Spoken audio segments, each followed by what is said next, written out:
pack on my back, tracing old trails where the forests run black. Scotland's breath in the morning mist, lockside peace I could never resist.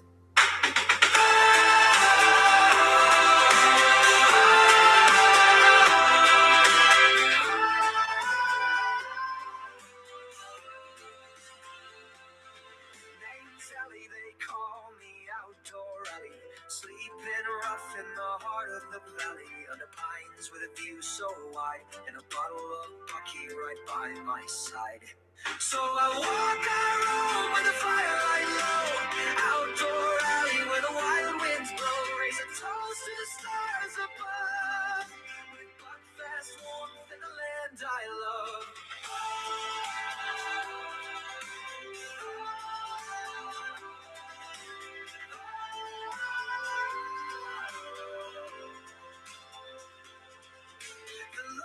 Still and the midges bite, but Bucky burns sweet in the fading light.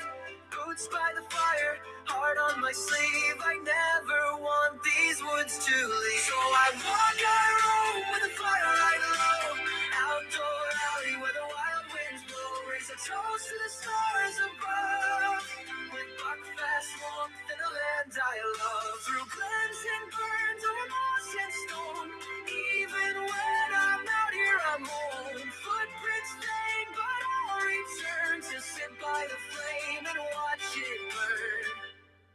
Outdoor, I hear the night bird cry, with buckfast fire and a starlit sky. One last swig, then let it be. The wild Leslie, how you doing? land is calling me. Oh.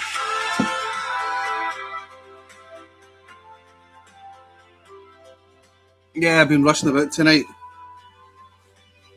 Done the live stream. I should have made it for 8:45, my usual time, Leslie. But yeah, I've had 18 minutes of my buckfast in the freezer. Don't think it's quite the right temperature, but yeah, it'll need to do. Wrapped. So I was running about doing things, and I had to go to McDonald's with a wee man, and yeah, I read up on ChatGPT. Wrap a bottle of buckfast in cold water, rinse it out, and it'll make it chill faster. So this has been in the freezer 17 minutes. And it is fairly cold, but yeah, I don't know if it's cold as I like it. Anyway, guys, to some people watching, how you doing? Friday night, you know what that means? The great outdoors, late for your own show. I'm always late for my own show. That's the thing, it's your show, you can be late for it. Mike, how you doing, buddy?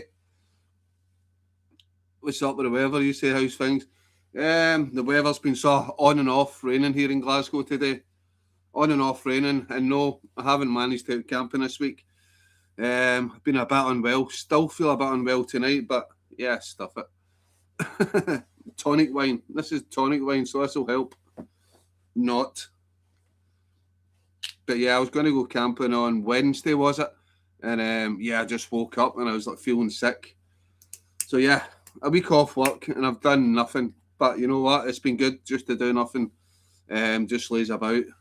Hopefully this weekend I'm going to go out for a wee hike somewhere. So I'm still planning on doing a video. It's not a camping video, but doing a video. I won't say any more than that, but hopefully it's going to be quite a good video. Quite a touchy subject for some people, but yeah.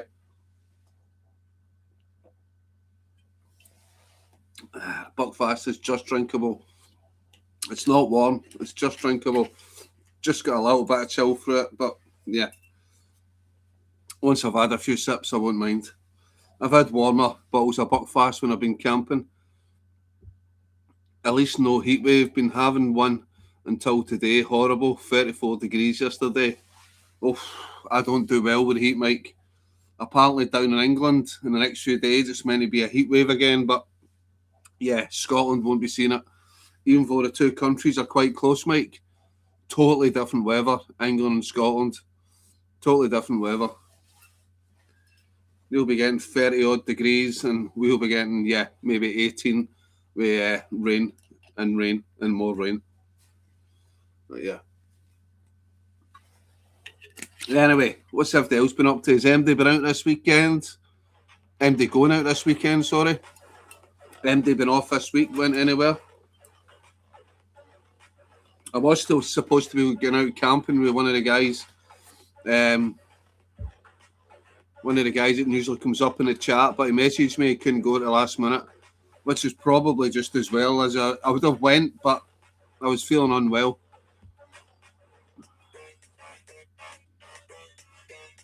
I'm out Tuesday, Wednesday, can't wait, and yes, I will be taking my pit.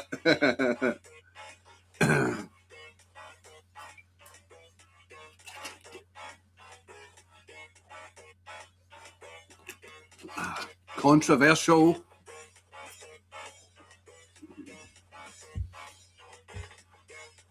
I said, did do a wee poll, done a poll on the channel.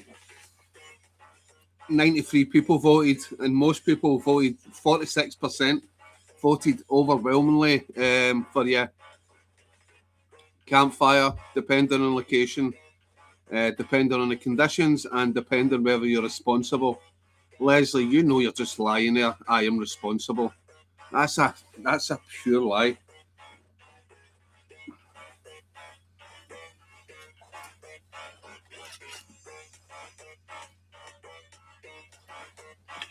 Talking about fire pit, what have you got? Just one of the mesh ones? Have you got one of the sort of fancier winter well fire pits? I do like the winter well ones.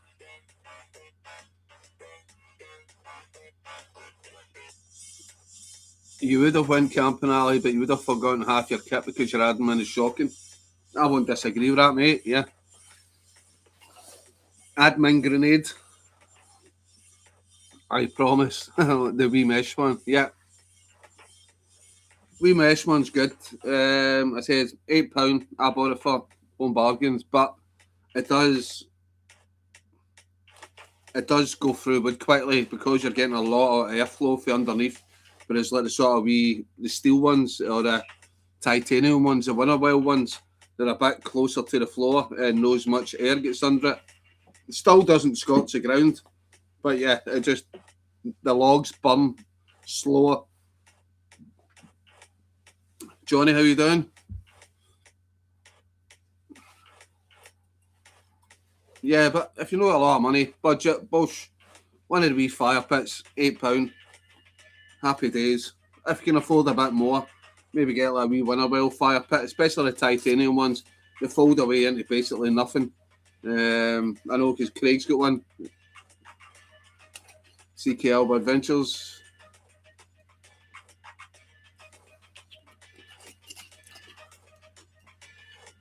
I found one of those raised mesh pits in Helensburgh Beach. Are they any good? Gets you a fire. As I said, but yeah, you do go through. The wood does burn quicker because there's a lot of airflow from underneath. But yeah, keeps your fire contained. Don't get me wrong, the winter well ones and that, you've got more of a sort of, it's more like a sort of bucket sort of shape. So yeah, maybe less embers flying about, but yeah, if it's a windy day, you might get some embers coming off that. But if you've got a good location, you're by the water or something. But yeah, for £8, can't fault it.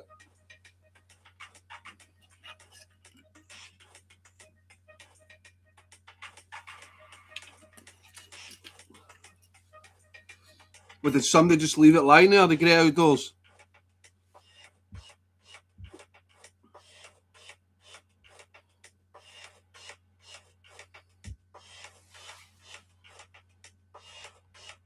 See, I got one of the little fire pits, and they last about, I'd say maybe, you'll get 10 uses maybe out it, and then you're folding away the mesh.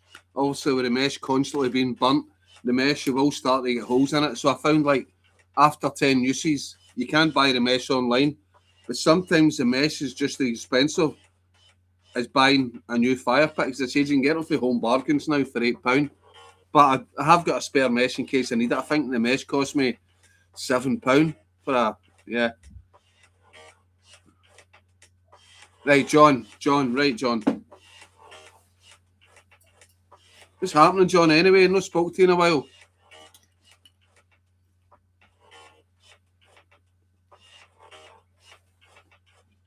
Slight chance, actually. Slight chance I might be going down your way tomorrow. Said I just need to go into the countryside for a wee bit and do a bit of filming for a video. So I might actually be down your way tomorrow, dropping my boy off at one of his friends tomorrow at 1 o'clock, maybe for about 4 or 5 hours. So I've got a few hours free, so I might be down your way. Oh, you down in Bournemouth to September? Yep. For anybody who doesn't know, John, everybody does the West Highland Way, the famous Army Land Rover. That's John's. When you're walking through the sort of Carbeff section where it joins up with a sort of John Muir Way. I love Carbeff. Got a lovely photo, me and the boy with a skeleton. Oh, the skeleton, yeah. I like going down to the little lock bit and yeah, going further up. There's a little forest bit on the left hand side. I walk down there, and sometimes I do, like in my early days when I used to do filming, that's where I used to go. And also further down on the right, there's a forest. Once you go by all the huts, further into the forest, that's a really eerie, quiet forest in there. The skeleton is mine. Is it really yours, John? Aye. Back on the 12th, right.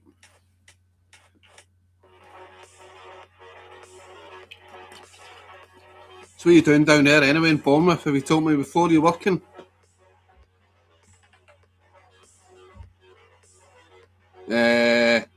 World Bud. Aye, Bud. What is that? That's weird.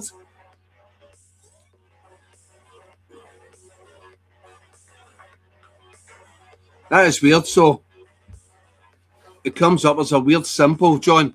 It says a weird symbol and then it says World Bud. But if I put the cursor over it, it says I Bud. In your next sentence, it says a weird symbol and then V. Now, if I put my cursor over it, it says nah. That's strange. Anyway, 9 people in the chat. Come on up and say hello. Don't be shy. Who's out camping this weekend? Don't know what the weather's maybe like this weekend. Evening all. Chris, how you doing, buddy? Are you out this weekend?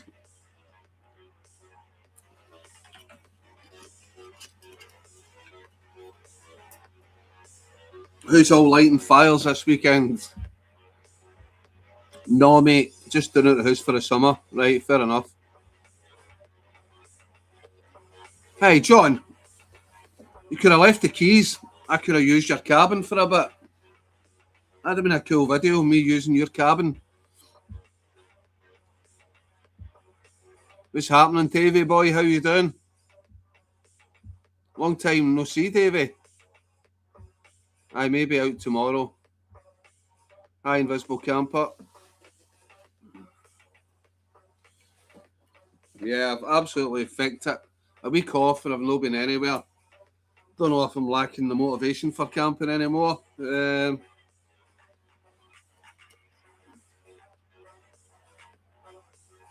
Crack on, my brother is there. You could take me. What, to the cabin, Leslie? You want a dirty weekend in a cabin, Leslie?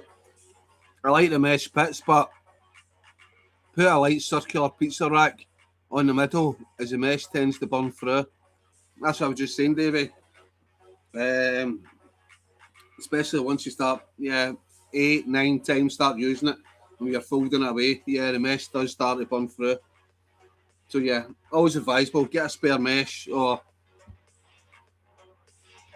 I'm good, mate. Just missed last week's live. Yeah, I missed it as well, mate. Aye, 2 right friends at the cabin, Ali, that's it. Everything's solar power but in John's cabin, so yeah. John, so what happens if we don't get a lot of sun? Do you store solar power up? Just interesting to know. If anybody doesn't know, the wee cabins in the West Highland Way, one of the guys on here, John, has one. Sometimes he comes on my live stream from the cabin, but he never stays on long because he's using solar power. Is that correct, John?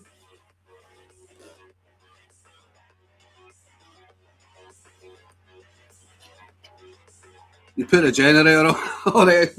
I never knew you had a generator. Tuesday, Wednesday, Thursday be nice weather this week. Yeah, and I'm back to work. I was saying earlier, David, a full week off. I was not feeling too well. I was maybe going out on Tuesday or Wednesday with Old Stag, but yeah, Old Stag couldn't come, and then I ended up feeling no well. I was like sick for a few days. Still don't feel good just now, but yeah, not good enough for camping. But I'm going to go out somewhere, hopefully tomorrow, maybe for a few hours, just for a wee walk in the country. Do a wee bit of a video.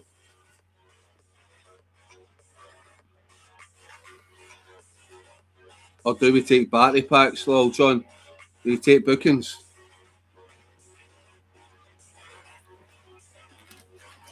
Leslie's right in about it, John. We getting a shot of the cabin, John?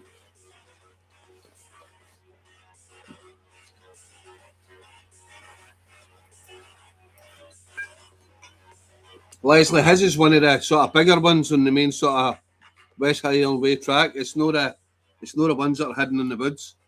Ideally, I'd like to get a shot of one of the small ones hidden in the woods, away from the people or the West Highland Way TikTokers. No offence, Leslie. I know you've just done the West Highland Way.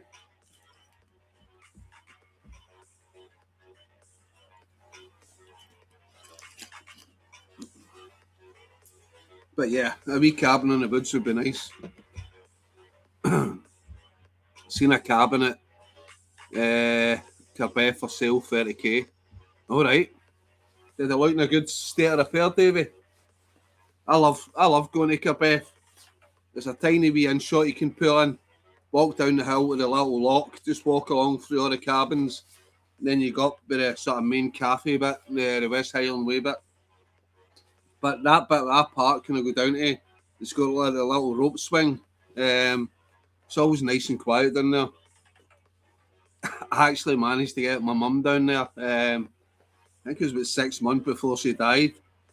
It was a bit of a stretch to get her down there. And I had one of the wee sort of tripod chairs, you know, the wee cheap ones you get out of the camping shops. I says, I brought a seat for you, Mum. She sat down on it. She couldn't get back up. Me and my niece had to try and pull her back up for a wee tripod chair. She's like, son, I can't get up. I can't get up. It was funny. Oh, but she was always game for it, my mum. She's always game for trying something.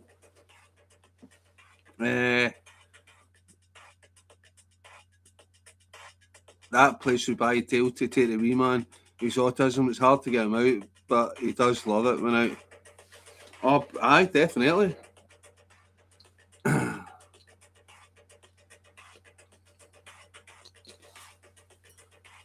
think I've still got like a wee sort of gif on my phone with her, and it was funny. She's like, yeah, bastard. You know, on a proper wee old Glasgow one. She's like, yeah, bastard. I can't get up. Put him out with my niece in the morning. Could have took a wander to a wee boffy found the woods. Oh, cracked the combination code that was covered in cobwebs. Oh, Davey, you're the man with the secrets. You need to message me that. You know I'll keep quiet.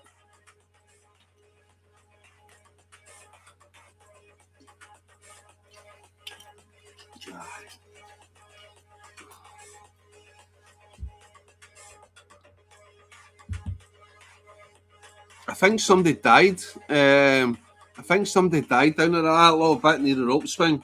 There's like a wee memorial with stones and stuff. I'm not sure. John, if you know the wee bit down by the lock, you know there's the wee sort of car park, you get a couple of cars in, and then you walk through and walk down the hill.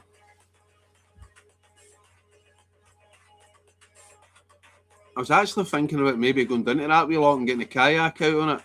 Be a nice wee place, nice and quiet, get the kayak out. Hi Mike, how are you, mate?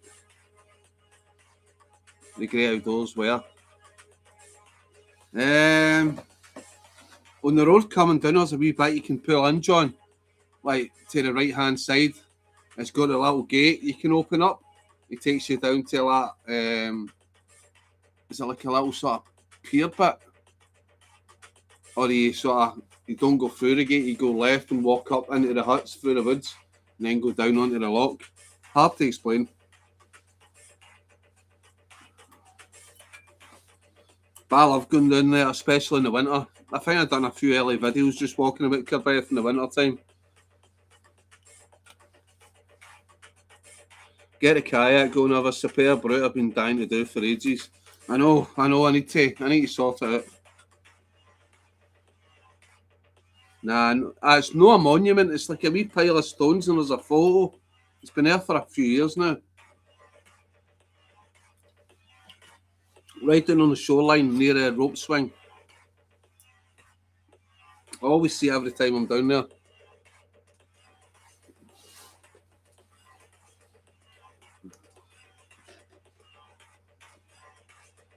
Anyway, so you've not answered the question, John. Are me and Leslie getting to hire your cabin? No hire, sorry, mates rates for free. That's just kids that done that. Alright, John, fair enough.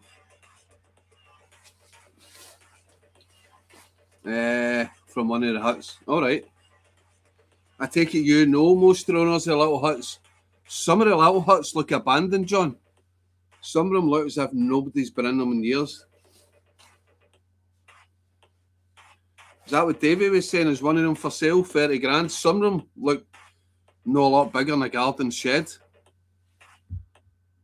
I've already responded, mate. Alright, sorry, I must have missed that. I'm only kidding on, John, anyway.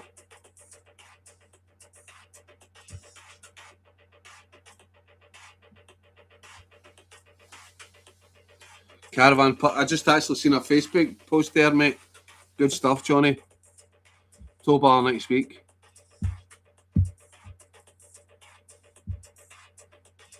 Is it just the sort of one pull-out bedroom? I'm sure I looked at the pictures and I forgot, Johnny, but... Oh, aye, site fees and all that, yeah. Oh, for Carbeath? What do you mean, site fees? Surely if you just got a cabin there, that's your wee bit of property. I thought you were talking about Johnny with his caravan, where's he parking it? Site fees. Totally off grid.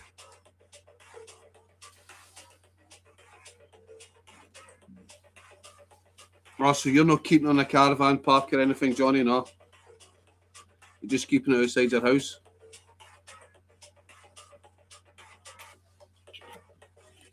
See that, Johnny, did you get that house you were talking about, the church? Not broadcasting too much. Roger that, mate.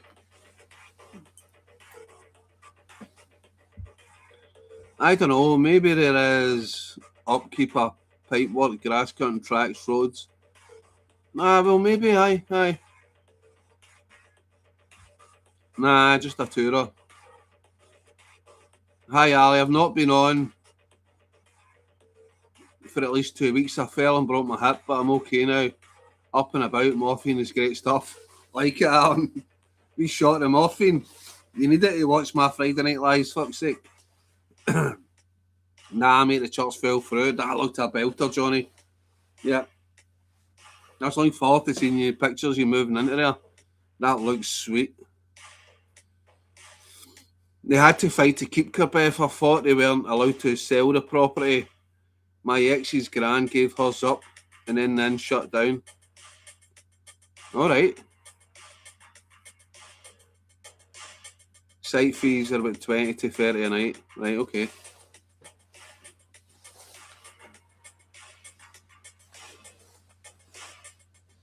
So who originally, so obviously I know the sort of history behind it. It was soldiers returning from World War I.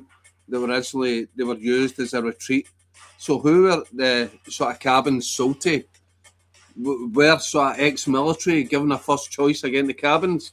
Or did they just go up for public sale after they stopped becoming sort of isolation retreats for soldiers with shell shock? Bought it for wee holidays with a granddaughter and Louise.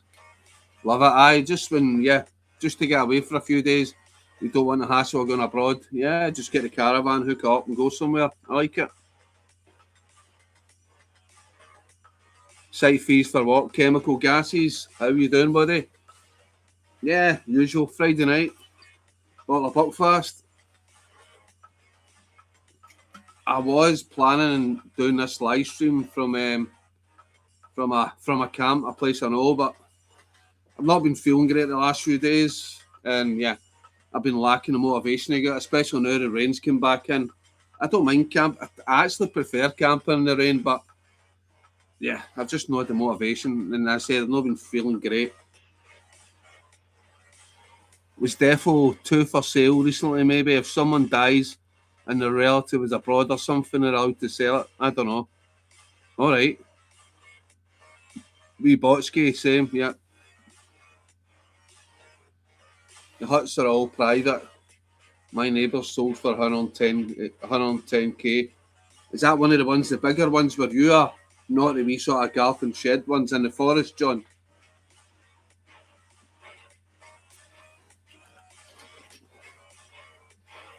Surely you're not getting 110k for one of the wee ones in the forest. I always blame whoever had them in the 80s, still had them in the 90s, and I'm sure I might be wrong. The council tried to get rid of them, and the hunters put up a fight. Yeah, I think John might know more about that.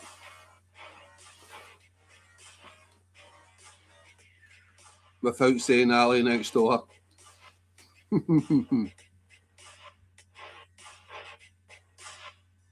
Ali, I'm off to chat with the wife.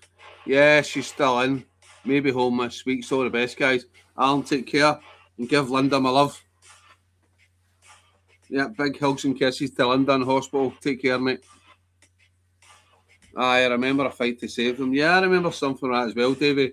Even though I'm not as old as you, but I remember something about that. Sorry to get that one in, Davey, but you're older than me. But you're probably 10 times fitter than me. 10 times fitter, 10 times more knowledgeable. You'll pay 30 to 50 for a hut that needs pulled down and rebuilt. Will cost 50k. Okay. Yeah, it's all sort of posh wallopers, John, I've got them. People who will never use them. Yeah, let's get a little retreat in the woods. We can walk our cockadoodle and then fucking go there once a year or something. Is that sort of people are getting them, John? Hey, Cheeky, what are you saying? I'm 48 this year. Are you a year younger than me then, Leslie?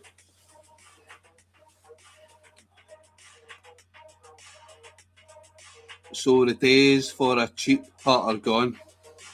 Yeah. You might not get to my... I don't think I will get to your age, Davey. Always remember, I've been speaking to your elders, Davey. I know I'm not getting to your age. Wee bit of nostalgia, Ali. I was brought up in one make some memories with the grandkids. Wee bit of nostalgia. I was brought up in one make some memories with the grandkid. That doesn't make sense, Johnny. No, mate, a lot of people have had them many years. All right. And now look younger than you. Davey, you know what? You probably do. If I get rid of that, guys, go and check out a Lock in the Wild Size YouTube channel. Does he look younger than me and he's about 20 years older than me?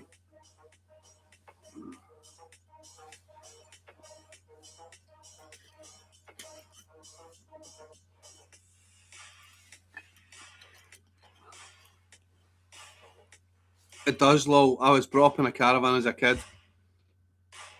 Oh, yeah, you're talking about a caravan. You were brought up in a caravan. I get you, Johnny. Yeah, obviously you're a traveller. 20, fuck all, 57. I knew you were 57, Davey. I did think you were older, Davey. No, because your looks, just because like you know everything.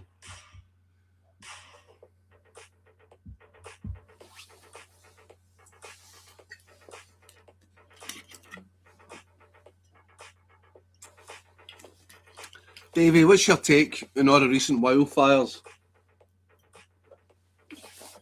Should campfires be banned? Should campfires be banned for good? Give me your opinion, Davey, as a former as a former ranger. A weird question about aging things. Need advice? Mike, fire away. As long as it's not too sexual. Back to make roots, mate. Want to teach the young ones coming up what it's like. That's it, mate.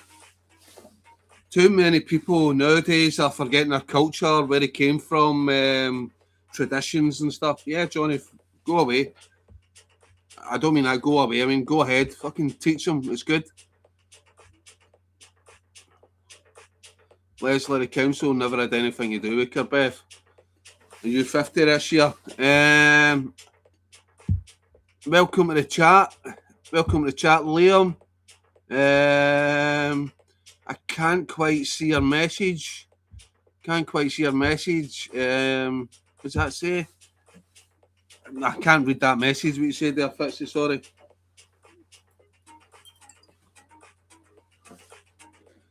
100%, mate. I want to show my granddaughter what it's like and how I lived.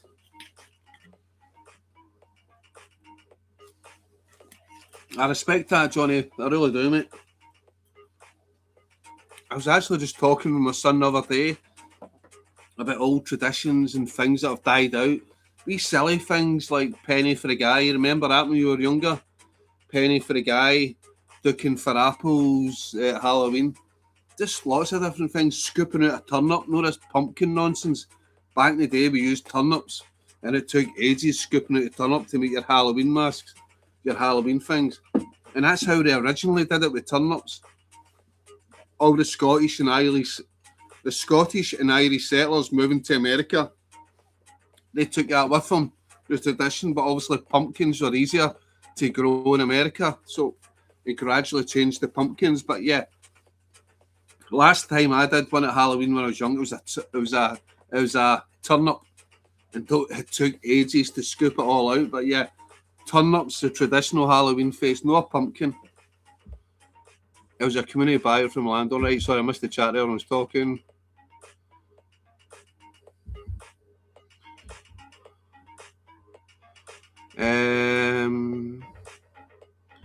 So I need to go back in the chat. 100%, mate. Having worked for both national parks is a lot of shite. Probably a land manager down burning for grouse that go out of control. Right, thank you, Davey, for your opinion on that. Too many people are out to, yeah. I was a community buyer from a landowner. Ali, I'm a bit older than your son. Been brought up in a single parent family, and lately have been longing for an older male company, a mentor, at least a good buddy. How can I get that person? That's a bit of a hard question. Are you looking for in real life?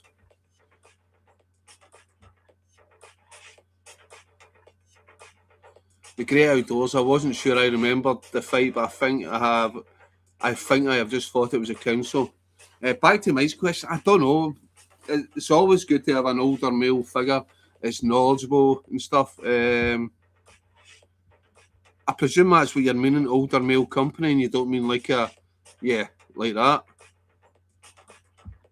It's like a lot of people in here, like older males like Davey Locke in the Wild Side. Yeah, I go to him for advice, especially about outdoor things. I will be building fires till I die. Responsible wherever I want. Basic human trait. Exactly, Davey. I'm with you. Although that's a different country, I'm asking different people for their take. Well, at first thought it sounded a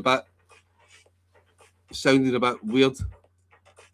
But I get where you're coming from. If you've never had a father figure in your life, yeah, an older male figure who can sort of teach you things and things like that, yeah.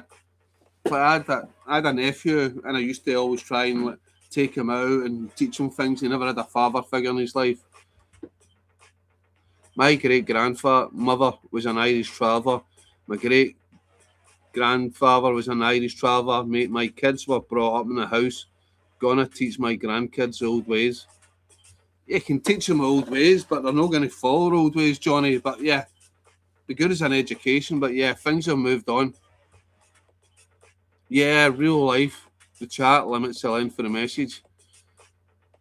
I don't know what sort of groups there is in your area, Mike. But yeah, try and join. I don't know if there's like local walking groups or any sort of clubs, or if there's any sort of outdoor sort of groups. I know obviously you're limited a bit by your condition, but yeah,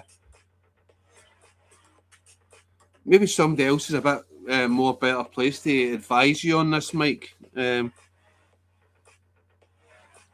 Mike, just talk to folk. Come on places like this. Talk if you need advice. Reach out, especially if it's about camping.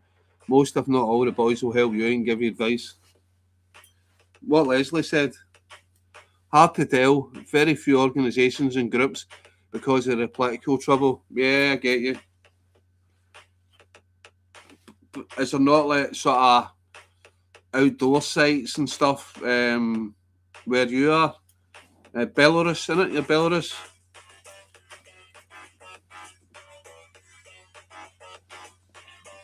Maybe just one day somebody's on a chat site taking a meet up for a coffee with you. I am off to the pub for a few beers. Catch you soon, bud. Right, John, take care. And I will be breaking into your house. Do you still keep your key under the plant pot? Right, I'm in the cabin tomorrow night, John. My gran was a Roma gypsy. All the traitors were lost. All the traditions were lost of her. She married outside the Roma. All right. Whilst I still have my health, want to show them what Papa lived like. It'll be an experience from. I respect that, Johnny. Yeah. Hopefully get him. Well, that's a big thing. Even get him outdoors more. 100%. That's what Xander said to us. Like, you want to come camping with me at the weekend, son? He's like, no. I was like, okay, you want to go for a hike or something? He said, yeah, I really enjoyed it last time we went up Ben Ann and a few other times. He does like getting out and the hiking and the solitude, but he just doesn't like the camping. But it's not for everybody. He likes a comfy bed.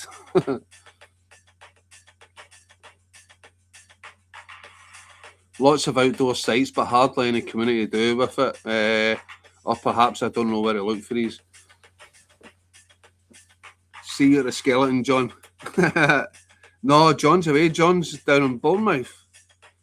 Invisible, we need to chat, mate. I've been on a site looking for a Belarusian woman. Can you get me one, Mike? Yeah. Told you my brother was in here, let you in. But he'll not let you back out. I'll see about that, John. My granddad's wife was Roma. She married my granddad and was shunned. All right. That sounds like a good plan for your kids. Thanks for the support anyway. Your live streams make life better. Oh, don't start that. You'll get me emotional, Mike.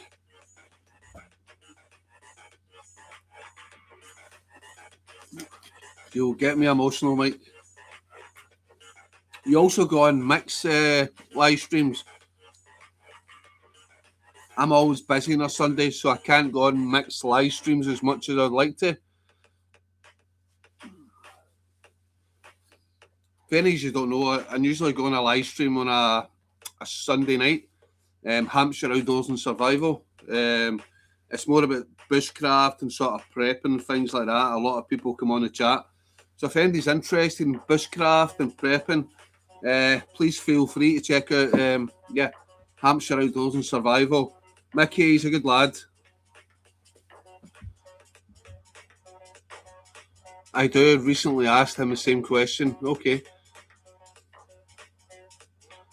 I've been learning to mang the cant.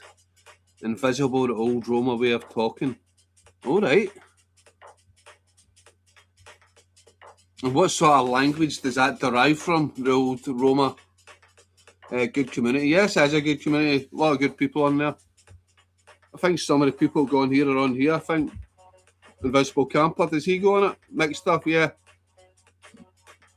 As I said, I'm usually busy as well. Evening Campers, evening Alan. Have you seen Paul Dillon is running a 5-night survival? 5 items show on YouTube. Something vaguely tells me I've seen something about that, Davey. Can't really remember. I've got a memory like a fucking sieve. Evening. Yep, evening, mate.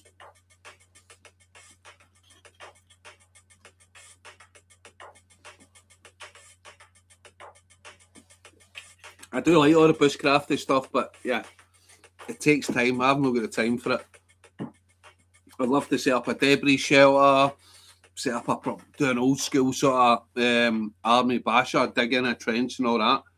I've not got the time for that stuff. I've got time off at the weekend. I just want to relax. We quick hike out for a few miles, throw up a tent, set up a campfire, Bob's your uncle, sit back, bottle of wine, chill, relax. No got time for it all. I'd love to do it if I had time for it, but yeah. If I could go out with somebody who does all the bushcraft stuff, yeah, I'll sleep under a lean-to shelter and all that, but they need to do the hard work. I'll just sit and chill. It's Roma, Ali. Mango recant is actually more common than you would think. We use a lot of it in Scottish slang, words like gadgie, etc. I use Edinburgh people today. I've never used the word gadgie in my life. Yeah, mad gadgie.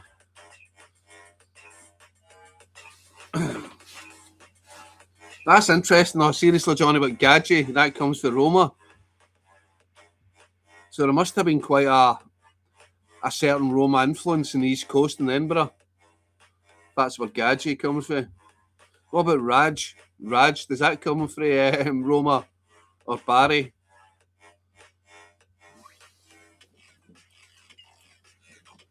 They still use that word in Edinburgh. I remember years ago they used to use it, Barry. That's pure Barry, by the way.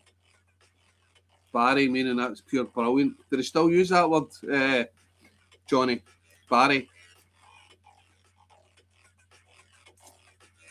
I had a person from my work was from Edinburgh and said, I've never heard that word in my life, Barry. I'm like, you sure?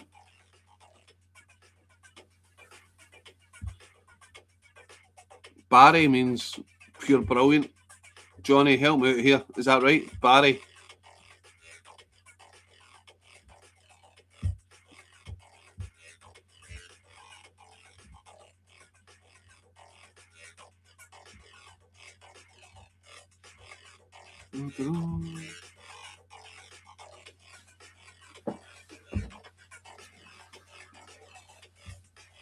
Right, why is the chat just suddenly nobody speaking? 13 people in the chat.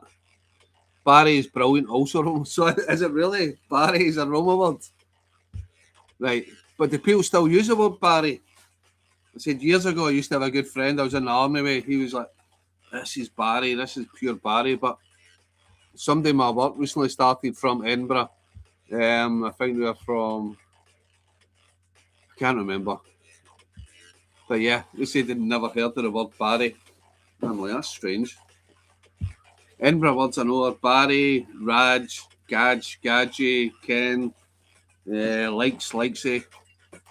Aye, you can, man. It's pure Barry. Like say this mad Raj came up to me. I was a dodgy Gadgie. I'm not slagging the Edinburgh part, but yeah, I'm just a wee Roma saying for you. Does she take the Jimmy to the Moyo?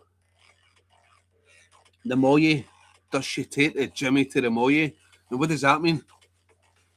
There was a lot of Roma on the East Coast. They did all the seasonal picking in the farms up the coast. Very interesting.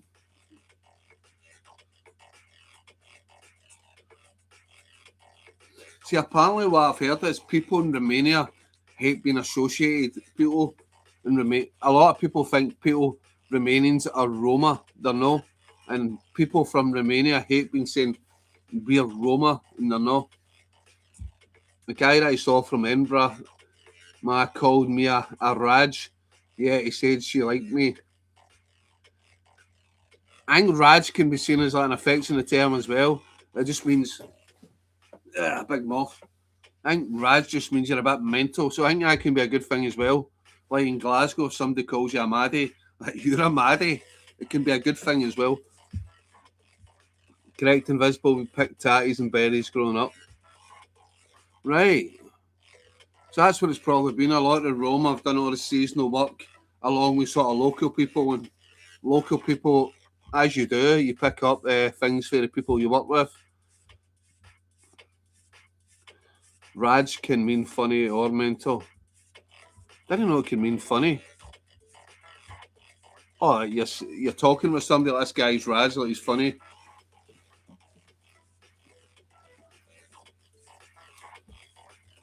The same reason they were in the area I grew up in, Worcestershire.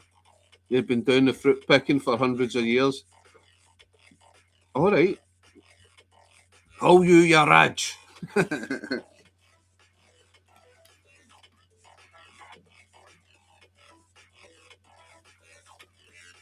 I ken you, Davy, you mad nonce Raj. Oh, cool. Glad she liked me. It's like the Seaward Alley. There's a few meanings depending on how you say it. Yep, especially in Glasgow. It's an everyday sort of term. But if you say it down in England, or even if you say it in America, it's worse.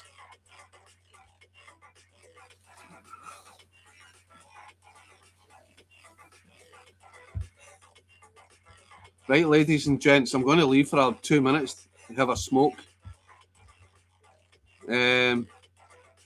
Stay on the chat. I will be back.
I'm still here watching the chat.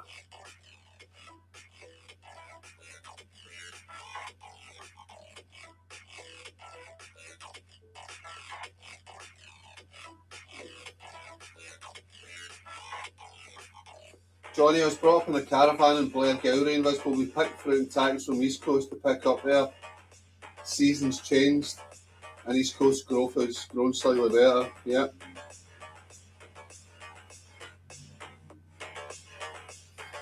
Right, I've lost 4 people standing at my window having a cigarette just because you don't see my face.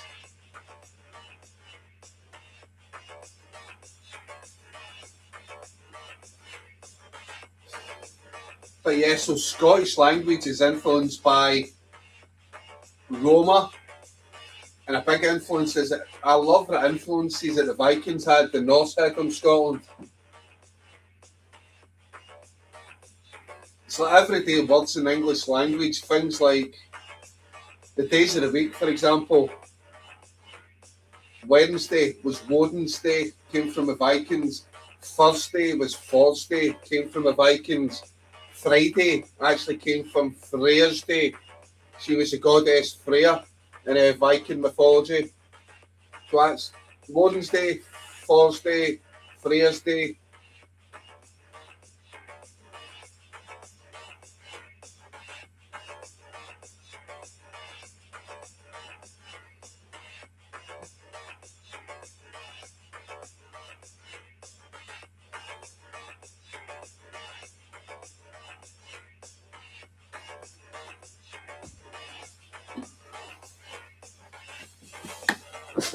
I remember years ago I went to Viking in Largs, the Viking experience, and yeah, I was like, it's amazing how many things came from the Norse language into Scottish. The word bairn, that comes from Norse. As I said, the days of the week, Wednesday, Thursday, Friday, they all came from Norse. Also the word window, that came from Norse. Originally the Vikings used to have a big fire in the centre of the living rooms, and in the roof it was a big hole shaped like an eye. That was called a wind eye. And then through the years it changed to window. So window came from Norse, bairn, and lots of other, can't remember offhand, all came from Norse. So yeah, Scotland is a mix of languages from Old English, from Cumbric, from Norse, and I dare say there's other things like French, and yeah, the Roma, they came from Asia. I think. Yeah, I think the Roma were nomads. Yeah, it's like, I think the word gypsy in itself means it was travellers from Egypt. If I remember right, my history, the word gypsy means from Egypt. It was travellers from that region. They travelled across Europe. But I stand corrected if somebody can point me differently. I picked through as a kid with a Roma. Never knew my nan was from that background. I only found that out after she died. Sorry, my spelling has gone to shite. Evening from Harrington, cousin. Yeah, it's a Viking name, Harrington. Weekdays, they come from the gods' names. Thursday. That's what I was saying. Yeah, like Wednesday's Wednesday. Friday's Freya's Day, the goddess Freya. I think Saturday is also from the god Saturn. I think that's from Greek mythology. Indian Pakora. What? I think it was part of our heritage. Invisible camper, I all picked fruit. I took my wife to see my old school in the camp I lived on as a kid. The camp is still there. Oh, is it really? And travellers still live there. Adventure Nomad. Talking about nomads, and the nomad appears. Good evening, Ali. I get all my history lessons on this channel. Good. I said the gypsies were originally nomads who travelled from Egypt all across Europe. That's where the word gypsy comes from.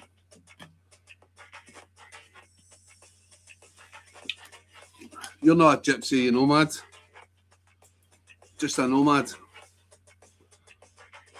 The planets are named by the Roman gods. Yep, that's right. Most of them are, yep. Venus, Mars, god of war, Neptune. Yep, you're correct. There is a traveller's site in Dumbarton, Johnny. It's a kind of semi-permanent thing now. All right, whereabouts is that, Davey? Does she take the Jimmy to the mojito? Does she take the Jimmy to the mojito? I have recently found out about a big tradition of Roma up here. The Ike Horse Fair was a real big thing. Is that a wee bit like the one they do, the Appleby Fair? Is it a bit like that?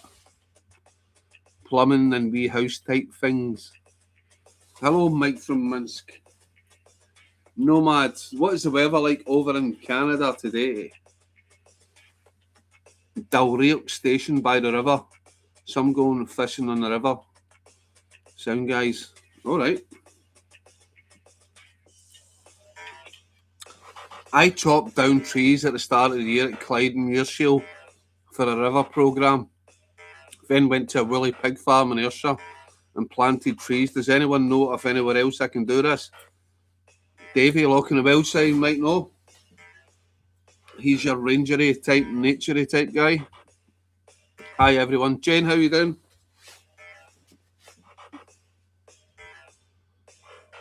I got a nice fire going in the Cairngorms. Right, I'm sorry, but I need to time you out for that, Davey. That's just totally irresponsible language. Guys, 11 people in the chat, have a vote if you think you should ban Davey for irresponsible language like that. I can't believe he said something like that, Davey, in the channel. Yeah, I think it's going to need to be a ban. It might need to be a lifetime ban. 29 degrees, is slightly overcast. It is 4:30 and time to get my drink on. You know it, Nomad. What's your first drink? What are you drinking? Is it a 3% Bud Light? I have some amazing memories as a kid. We ate squirrels, hedgehog, rabbit. My kids got a boat. That's what my friend from Tennessee. He said he obviously was brought up in Tennessee. He said when he was younger, he used to take his tutu out, kill some squirrels, he'd give it to his mum. Yeah, they'd eat some squirrel stew. Modern people just like, what the hell? But yeah, that's what you had to do to survive. And he says this was only back in the sort of 70s, I think my friend grew up in. But yeah, in Tennessee, yeah. If you were skint, you kill squirrels, you eat them. Nope. If it's in a pit, he's all good. Harsh. It regenerates the land. They just never dealt with it right. It's natural. Wildfires all over the place just now. It's not natural, Davey. 90% of wildfires are started by humans. Whether that be by glass, whether that be by cigarette butts, whether that be machines, agriculture, barbecues or campfires. 90% of wildfires are started by man. All right, Ali. Old Stag, how you doing, buddy?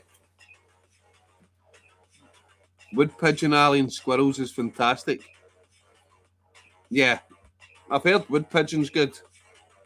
And yeah, I said my friend from Tennessee, he says that, yeah, a wee bit of squirrel stew, a bit of spices, all good.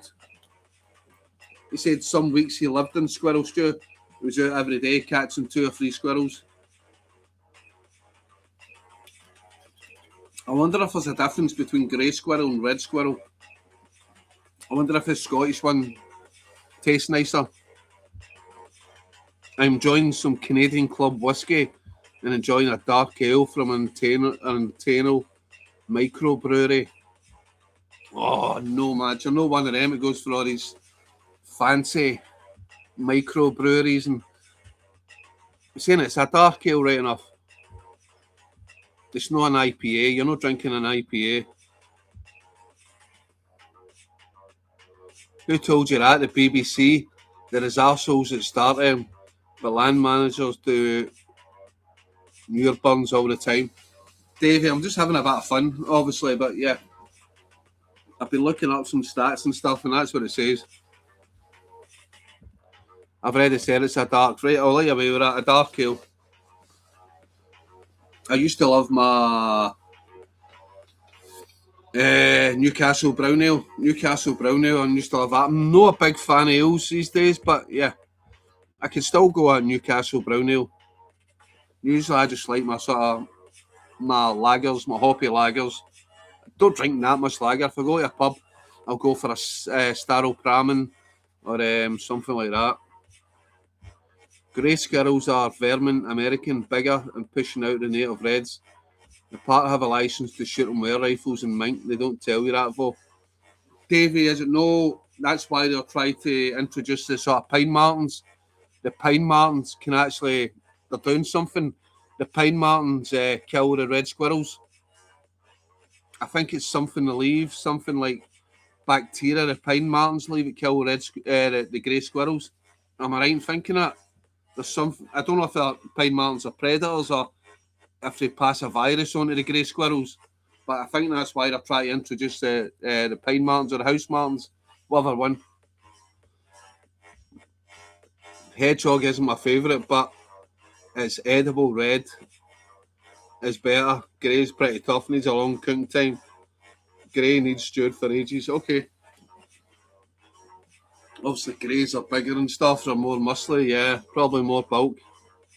I'm wary that campfires will be illegal year round. Our freedoms have been taken away bit by bit. Yeah, it's like this agenda has been pushed hard and people are buying into it. I said I'm going to stay neutral on the subject because I may or may not be doing a video soon about it, but yeah. There's wildfires all over UK, all over Europe, and yeah, as usual, wild campers are getting the blame. When in actual fact, it's probably a very small percentage. It's actually caused by campfires. As I said, it can be caused by cigarette butts, glass, human machinery, agriculture, lots of different things. Deliberate arson, as David was saying. Deliberate arson or landowners doing burns that are getting out of control. Yeah, I think just really easy target. Wild campers are easy target for the wildfires. Yes, but pines don't know the difference between grey and red. I was reading an article. What was the article on? I think it was Walk the Highlands or something. I was reading an article there. It was telling me about introducing pine martens or house martens, whatever it was, it can actually help reduce the number of greys. You see my kids' faces when I told them I'd eaten hedgehog and squirrels. Absolutely priceless. I can imagine, Johnny. I can imagine. Same stag, I had a big argument at the park when they introduced the camping bylaws. Erosion of rights, yep. I mean, humans have been having campfires since Homo erectus. Eh? If it was good enough for Homo erectus, it's good enough for me. Same stag, I had about even at Fred Rosekill of peasant now and again. Peasant, I mean pheasant. Before I said peasant. Eat the peasant. Is that true in Scotland, isn't it? If you kill it, if you knock down a deer, you're allowed to put it in the back of your trunk and eat it. Obviously, you can't kill a deer deliberately, but yeah, if you knock it down, you're allowed to eat it. Is that still a law, a bylaw? Let me know if I'm correct or not.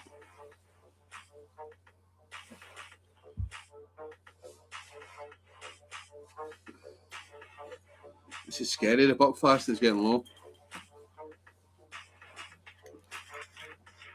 Not even got a lot of backup alcohol. Bit skint this month.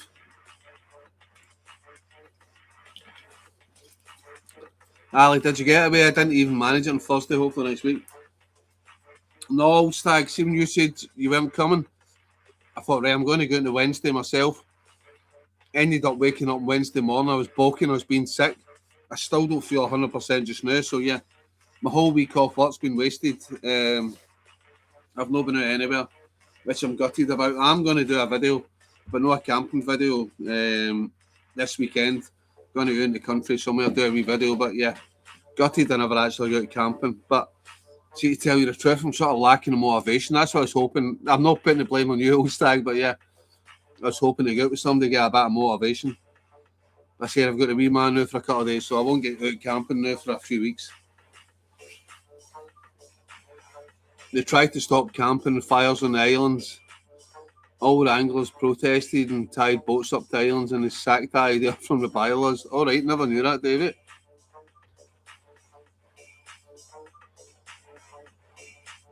My granddad usually used to knock one out with a rifle. Knock one down, knock one out with a rifle. How's that looking? Knock one down with a rifle, right, I get you. They're cunts as long as you are 150 miles outside of a camping zone, it's legal. They don't tell you it's big road signs saying no camping between March and September. Davey, right, this is true. I was looking up the bylaws, right? So, interesting about the bylaws. I'm sure I read before, the bylaws are between March and September. It's only if you're 100 metres from a shoreline. I remember reading that. Also, I put a post up on YouTube that says you're not allowed a bivouac, you're not allowed a tent, a few other things, but it says you're allowed an umbrella. So you sleeping under a big umbrella, would that be allowed? Because it's weird how it excludes umbrella. It says you're not allowed to sleep overnight with a bivouac, you're not allowed to sleep overnight with any sort of tarp, any sort of tent, but it says, but excluding a umbrella. It also doesn't mention a hammock.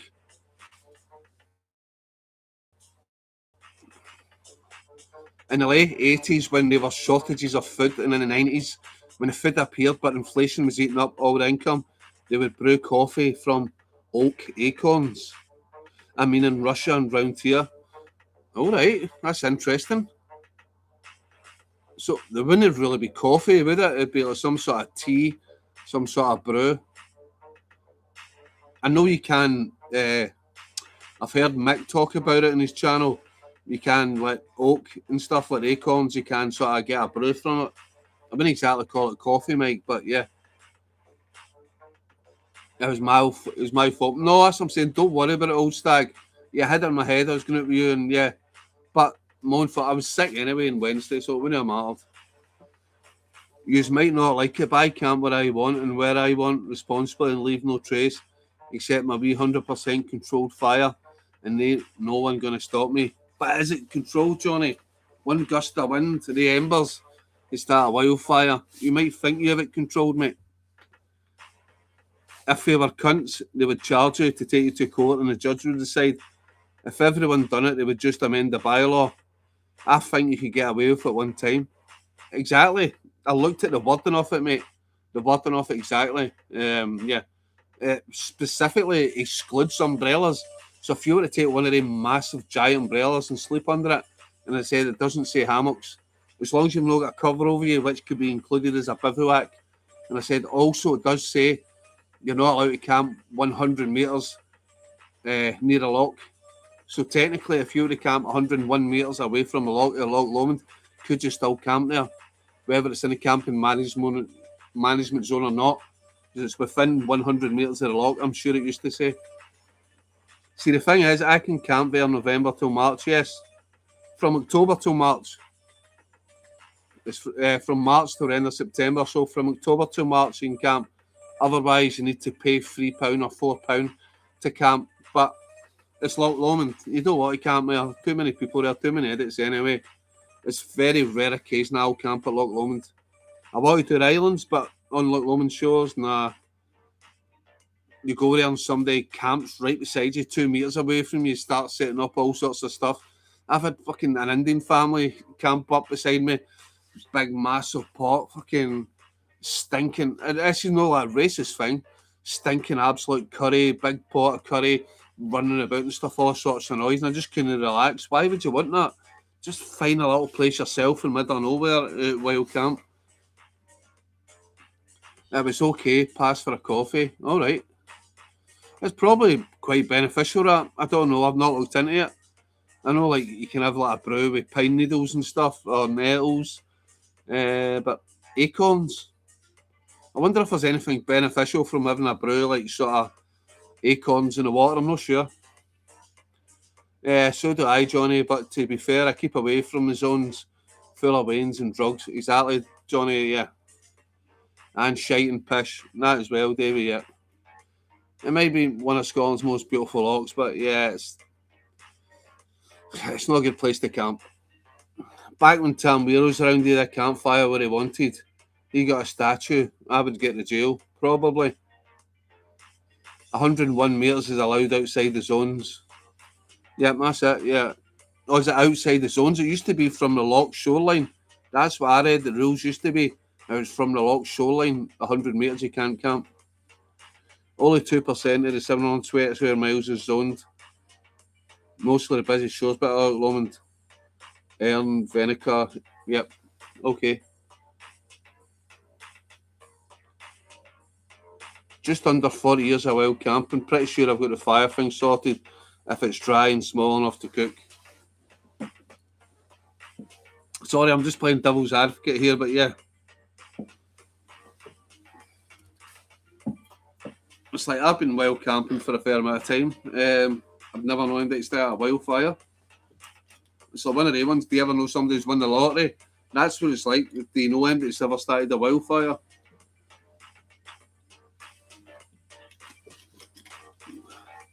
But as usual, we're the scapegoats. We're the scapegoats for littering. When everybody knows it's the roadside campers, the summer campers, they're the people that bring all the litter. You go to any of these spots in winter, and 9 times out of 10 you won't see litter and stuff, because it's proper campers that will go out in the winter. Proper wild campers, they don't mind a wee bit of cold. They've got the proper gear. They've not got the sort of fucking £9 sleeping bags for Asda and stuff. I don't have the best of gear, but yeah.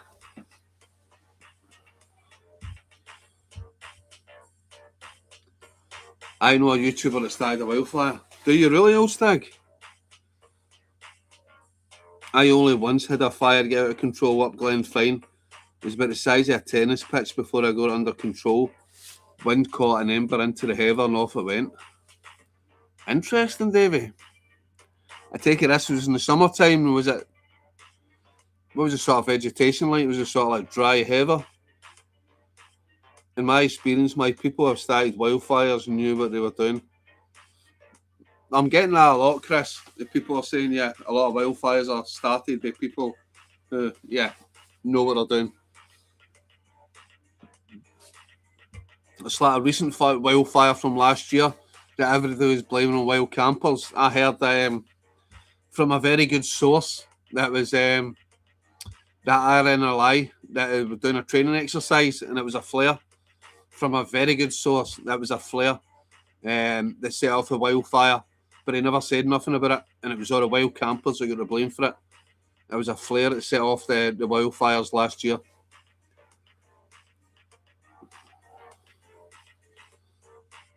Usually fill a bag of other people's shite to take home. Don't know why you just can't put it in a bag. I can't be bothered doing it. Like sometimes when I've had a wee bit too much and I'm really hungover, I'm like, oof. But yeah, I pick up sometimes later on the night. Yeah, I'm a smoker, right? And I'll maybe put a fag butt, stub it out in the dark, make sure it's out. But in the morning, I make sure every single fag butt that maybe I've been a bit drunk and put out, I pick up and put in a bag.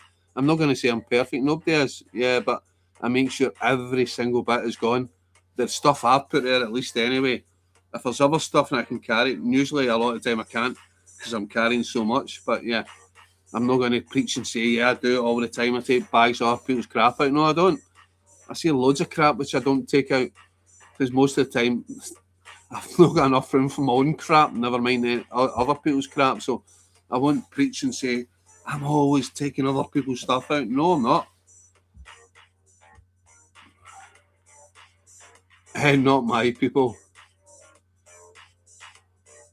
Summer dry heather about 30 years back. A lot more careful after that, yeah. I think yeah, a lot of people think that as well, old stag. So who are we thinking? We're thinking wealthy landowners. Yeah, wealthy English landowners. So they can have it like England. It's easy enough to clear a space if you know what you're doing. Never had an issue. I've only ever had a few campfires in deep forest, right? And what I've done is I've always made sure I've dug right down into the dirt, made sure there's been no tree roots, obviously make sure it's no peat, and I've built up a little bank around it. As I did, I think the video where I was out with Willie, Scottish Outdoors and Sam Haggis Hunter, I dug right down into the sort of mud, into the earth. No roots, nothing under there I could see could catch fire, and I built up all the earth around it and had the fire inside there. Afterwards, with the fire, I put all the earth back on top and I kept the grass and I put the grass back on top of it.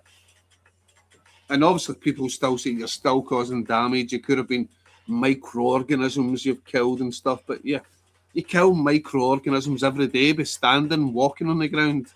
So yeah, you can't win with some people. Some people always go that bit far and say, you killed microorganisms. Picking up dead wood has killed habitats and stuff. Some people just, yeah, every day you've got a car. Everything you do causes environmental damage every day. Some people need to just, pardon my language, but just fuck up. Pardon my language. I only cancelled a fire to get. I only orchestrate a fire to get out of control. Whatever it was. I read that.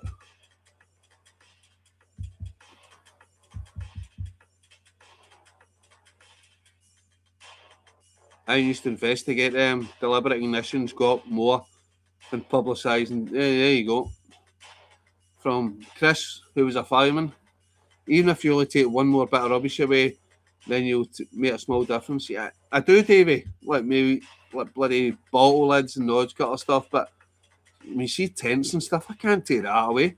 Like I say, a lot of the time I'm hiking 3 or 4 miles in. That's enough for me. I'm knackered. Big Stu and Colin are crazy about it, mate. Colin picks up hundreds of stuff every camp. Got to be careful with digging, mate. Lots of peat here. Ideally, fire backing onto a bum if your location allows. Fire breaking, plenty of water to deal with, yeah. I usually put rocks down. Yeah, rocks help a little bit, don't it? If you can get a wee bit higher wall with the December's in it, really. Grouse, deer, whatever, shooting is big money. Follow the money. That's why raptor birds turn up dead poisoned. Yeah.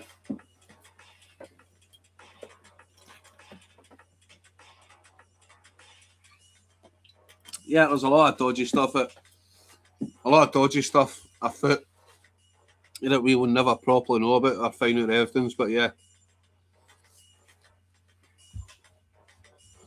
it's like Inchconican, innit? The wallabies. Apparently, people are saying the wallabies are starting to disappear ever since these new owners took over. I don't know if that's true or not. Who's been over recently? Wallaby Island. Are the wallabies disappearing? Are these new owners trying to get rid of them to do whatever they're going to do on the island? I don't know. My last camp at the Pentlands, I took 3 tents, 6 chairs, and blow up beds down to the gate to the ranger station. Absolutely mental. Ban these 20 quid camping shite will help. It's never going to happen, is it, Johnny? I think you can chat about it forever. I am building fires no matter what. It's darn near impossible to police. If we catch deliberate fire starters, they should get hammered. 100%, Davey. 100%.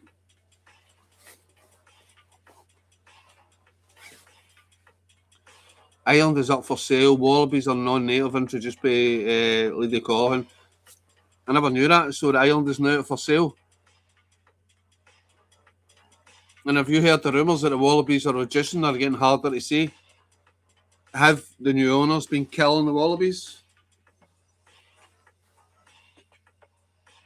Aye, the wallabies in there in 80 odd years for. Yeah, I know, but I've heard some rumours that since whoever took over the island, the wallabies numbers have been reducing.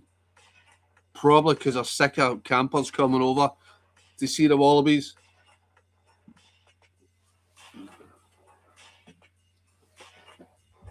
Anyway, guys, I'm going to be on the chat. I'm just going to nip over to my window for 2 minutes. I will still be here. Stay on the chat. I will be back.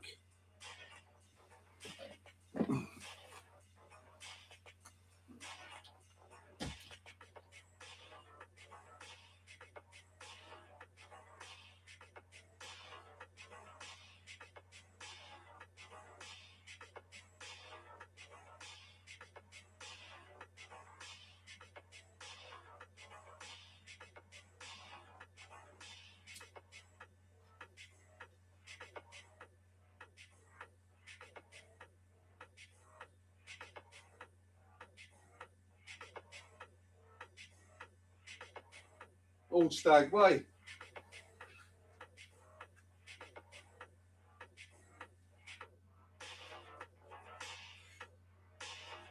Is it because of the people coming over? They didn't like all the kayakers and the wild campers coming over?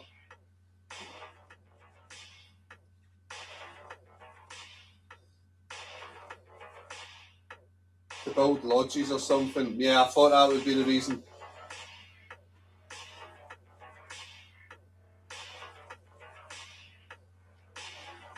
I think a lot of wealthy landowners coming up from England don't realise how many rights we've got, wild campers and right to roam and stuff.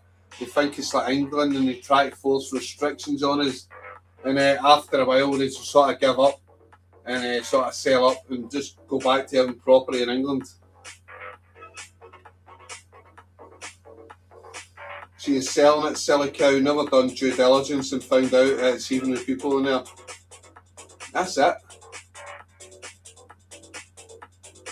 He's going for a look at his neighbour. Yep, you guessed it, mate. Allegedly.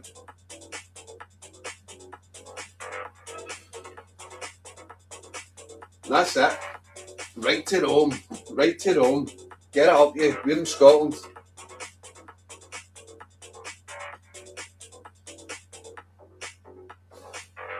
I hope Scotland never turns into England. The way it is down there where the wealthy landowners try to restrict access to everything. You get them trying it up here. Again, this is not an anti-English rant. Nothing at all, but yeah, we've got sort of rights and freedoms up here.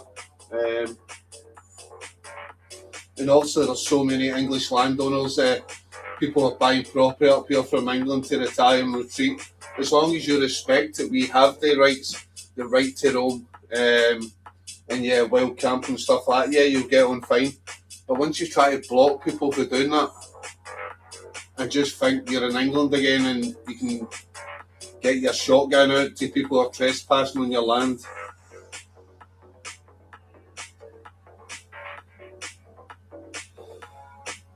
Inspired as private. Used to be owned by a famous racing driver, pulled a shotgun on me. Seriously, Davey?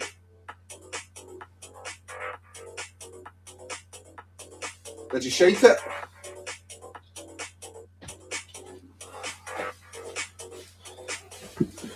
Did you poo-poo your panties, Davey? Or did you say come ahead?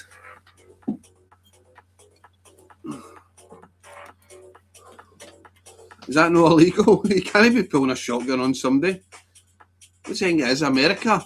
Get off my land. Yes, mate, told me to fuck off his island. Right, so what's the rules on that then? Was it enclosed land? Did they have it fenced off? Surely if it's no enclosed land, then you've got the right to roam on it. Was it enclosed farmland? You know, it gets me when people say the Land Reform Act doesn't give us the right to roam. We have roamed here for over 1,000 years. We don't need a lot. Hey, up to that, fucking old stag. As long as you're not fucking about and messing about with a man's animals, you're not fucking camping outside his house, spying on him. As long as you're respectful and you don't interrupt whoever's inhabiting an island or whatever, yeah. As long as you don't fuck with him, surely he shouldn't fuck with you. The rules are fuck off and someone points a gun at you. Not enclosed was 30 years ago. Yeah, but the rules, Davey, the rules. He's not going to shoot you. If you just say to him, I appreciate you pointing a shotgun on me, but I've got the right to roam. So fucking shoot me or fuck off.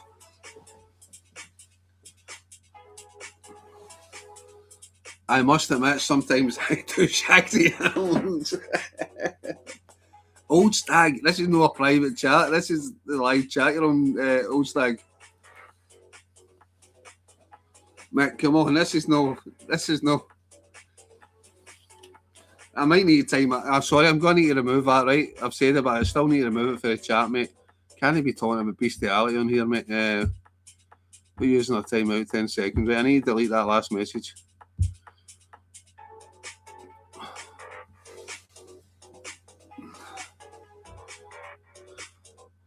I wasn't going to argue, guys. I know, Davey, I know. I'm just messing. End of the day, somebody's got a shotgun at you. You don't have to look mental in the head.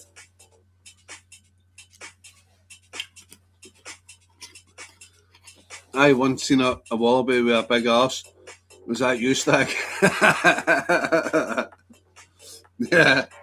A wallaby with a pair of bloody Calvin Kleins. Yeah, that was Old Stag hanging out the back of a wallaby.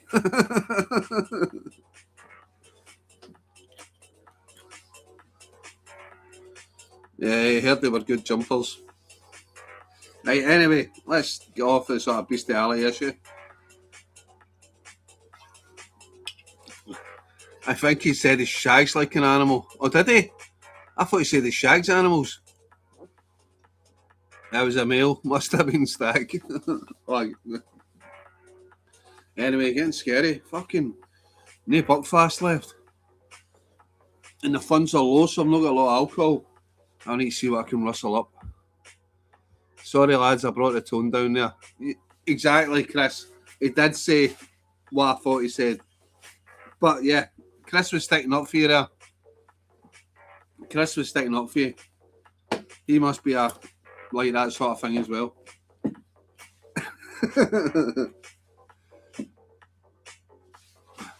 Hey, anyways, anybody got any new tents?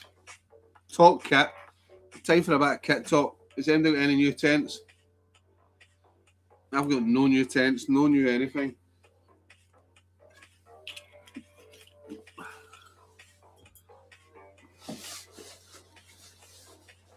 I was looking at a tent the other day there, I think Tan My Wine 2 alley beer it is. Yeah, I think it's going to be beer. I think I've got some what's that Spanish stuff called? Camp Cruzo. Yeah, I think I've got some Camp Cruzos. Oh, cheeky, I've got this weird stuff. It's something like vodka. It's a Scandinavian thing. It's blackcurrant flavoured, but it's like a clear thing like vodka. It's been the back of my cupboard for ages. Might try that with a Red Bull, see how it is. I don't know. Might just have a beer. We've got a sore stomach and a sore side. Not bought kit for ages, reined it in. Sometimes what you have does the job. Yeah.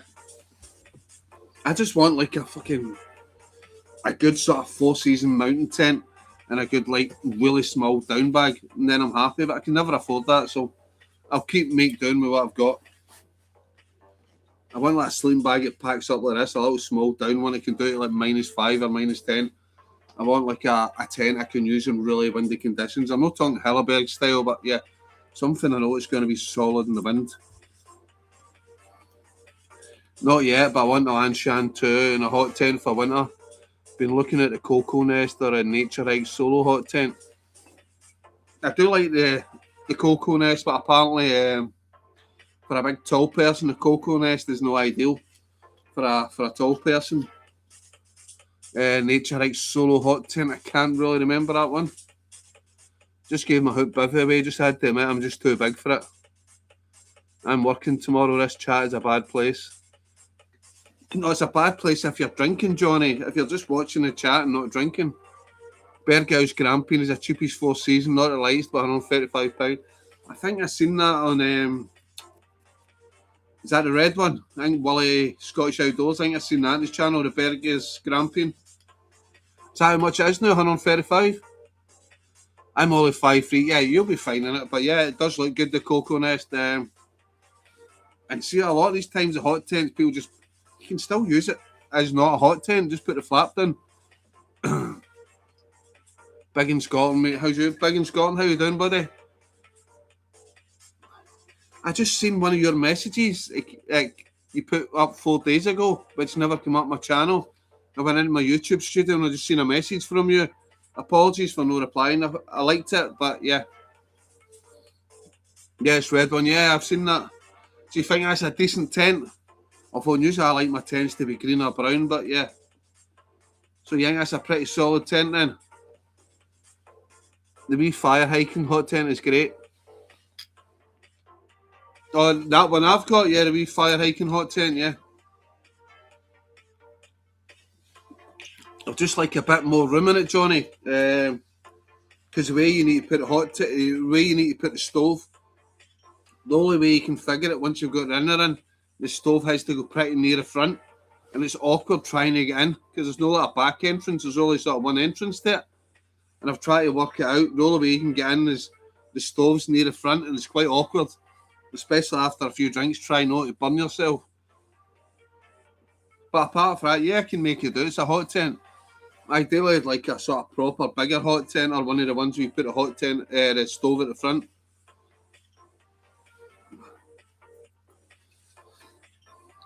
And yeah, the stove I've got is just it's an old stove. It's the old what's it called? Fuck, I forgot the name of it. But yeah, it's the one Johnny gave me. So yeah, it's the old sort of free tripod.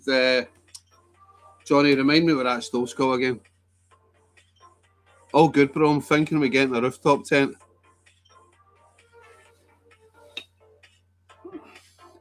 I don't know. Maybe when I'm older, a rooftop tent. But just now, I like getting out places. If you got a rooftop tent, it means there's got to be somewhere where you can park the car. I like sort of hiking out a wee bit, get away from people. But yeah, when I'm older, yeah, rooftop tent, caravan. Yeah, definitely go for that. I think Ayrshire Camper on here. Don't know if he's still on. He's just got a rooftop tent. So, Ayrshire Camper, what do you think about rooftop tents? Have you used yours yet? I've got an Alp Kit Tetris, a winter tent, pretty bomb-proof. How much, Chris? You know me, it's budget. I'm lucky if I can afford £50 a month in kit. If that. Depends. I think it's £27 more via donations via YouTube, and then I've got £60. I've got £33 being saved up over the last sort of 4 or 5 months on this. So if anybody wants to help me a donation via the PayPal link or via Super Stickers, be much appreciated. They'll go towards getting me some sort of new kit. Thank you. You can get the rooftop tents for about 600 when an offer. About 60 kilogram a cunt to put on and off. Most folks leave them on, not for me. I've heard a few people getting their rooftop tent stolen, Davey, because of that reason. They just leave them on. He told me, mate, he was on my live tonight. Oh, was you on the live tonight, Big in Scotland? I didn't know, mate. I would have gave you a shout out on my channel. Sorry, Big, I didn't know you were on a live. I didn't even know you did lives, Big in Scotland. Hold on, Caravan, did you just call me old? Can't wait for the darker nights, no crowds or midges, just me, the ghost, Bigfoot Mum. I prefer sort of, the autumn, winter camping, to be fair. As you watch over the years, I actually do less videos in the summer and I do more in the winter when there's less people out, less idiots. £140 on the cal kit site, okay. Wait. Oh, Tetra, right. I'll need a screenshot of that, I'll not remember it. I'll have a look at that. I do look at these screenshots usually a couple of days after. I'm trying to get my subs up, bro. Right. If somebody wants to stick a link up for Big in Scotland's channel, give them a wee helping hand, get them a couple of subs. If any moderators are on tonight, know how to do that. Big in Scotland, give them a couple of subs. Not used it, but it's easy to set up. It's quicker to set up in a tent. Yeah, but you're stuck at a roadside. Don't get me wrong, it'd be good for certain occasions, like the weather's absolutely shocking, you can't be bothered hiking, you're up the Cairngorms or wherever, you find a wee roadside spot, set up a road tent. So it's good for that if you're on a multi-day sort of trip and one of the days it's absolutely atrocious. Rooftop tent. I've got a Banshee 200, my favourite, and the Bobcat one. Bobcat, again, for me, it's too short. Banshee 200, haven't tried it. I've seen it, but the Jackal 3, not keen on the OEX brand, the Bobcats. You don't like the OEXs? I do like the look of the Jackal 3, to be fair. As you said, the Bobcat is 2B, and the Jackal, a bit heavy, depending on where you're carrying it. Cheers again, mate, no bother. Wouldn't put my dog in an OEX sleeping bag. Oh, an OEX sleeping bag, I've not tried the sleeping bags. But some of the tents are alright. I struggle camping summer. People are a problem for me. Same as me, Chris. It's people. Banshee is good, Les. I have one I won't throw out. OEX, absolute guff, cheap shit. But it's all you've got, Johnny. Bobcat is too small. Yeah, definitely too small. And I don't like the open veranda bit when it's raining and stuff. It's like, try to open it, the water getting in. Old Stag, love my Banshee fab tent. Right, can any of the moderators stick a link up to that Big in Scotland's channel? We appreciate it. I know you're no good, Old Stag, at technical stuff, but I think Davey's good at technical stuff. I hate people too when camping. Hill lockings are the place to go, never see a soul. See that spot I was at in my last video, Davey? That's a crank spot. I need to take you there one time. Just need to be careful you don't fall down all the bugs. But nobody goes there. Cracking wee spot, mate. Yes, sir, camper. I've got OEX links. That's right. It's quite rare now, the OEX links. I hate people in general. Yep, I hate people. I hate people, dog walkers.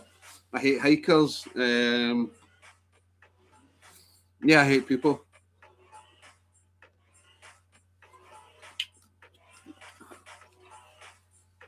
Davey, thank you so much for that. Good to share the love. I'm trying, Ali. I'm looking at the buttons. Just do what I used to do in the PlayStation when I was playing with my boy. Button bash. Press all the buttons. Something will work.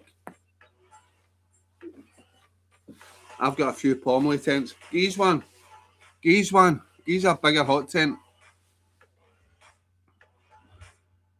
I'm going hiking this week, adding it to my charity though. I'm only kidding on when I say that, but when I go somewhere, I just want somewhere where there's nobody walking through and stuff. It's mainly dog walkers that do my nutting. I've been in some really remote places where it's took me 5, 6, 7 miles to hike into a lot of kit. I think nobody's coming here, and random a dog walker comes through. I'm like, it's through the middle of the deep forest. I'm like, where are you coming from? I know there's nowhere for miles, so you must have walked in like hours. And then they look at you, especially if I've got a wee fire going, I've got a bottle of wine, and they give you that disapproving look, wearing their barber jacket with their cock-a-doodle. They look at you. Some of them always say hello, and some of them just look at you and don't even say hello back. I feel like fucking throwing a bottle of Buckfast at them. Nothing, manners cost you nothing. My boy's the most polite boy ever. Maybe I've taught manners to him too much. Even like now when I'm with him, so Dad, can I get a can of Pepsi out the fridge? And I'm like, son, don't even ask. And he goes and gets, he's like, Dad, thanks so much. I'm like, oh, but it's better too much manners than no manners at all. Manners cost nothing. Animals, birds, and even plants hate people. That's how you need to go off the beaten track. I love those things. Humans are cunts. Yes, Davey. Message retracted to Johnny. Aye, it's the whole point getting away from people. Yes, of course it is, mate. If Next was the only tent available, I would give up camping. Horribly cheap and bad. If Next, I never knew Next did tents. I remember my best holidays by the people I met. Down trails or just randomly camping up north, and you meet a kindred spirit that finds a holiday. Yeah, but there's too many people now on the trails that are arseholes. You get genuine ones, especially older boys, old school guys. But yeah, too many now are just out for the TikTok stuff and all that. And yeah, look at me wearing a short bikini top. Out for the TikTok. I'm doing the West Highland Way. Live your best life. I know I do social media and stuff. I know I'm sort of being a bit hypocritical, but yeah, some of it is just like, yeah. If I never had my YouTube channel, before I had my YouTube channel, I'd go doing hikes and stuff like that, I wouldn't be like posting, look what I've done today on Facebook and stuff. I don't know. I can't afford a camper, so the roof tent was an idea. I'm not trying to put you off the idea of buying Scotland, but why not just camp? Why not just get a tent?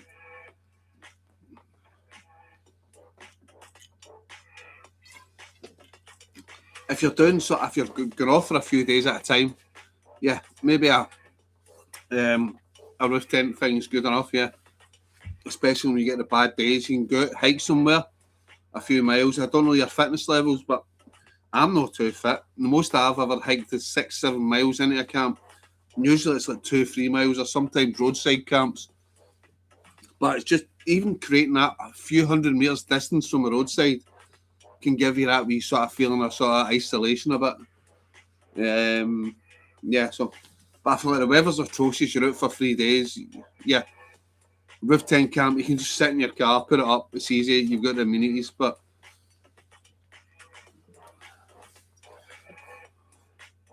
every OX tent I've seen is absolutely guff. I would rather wrap up in bin bags.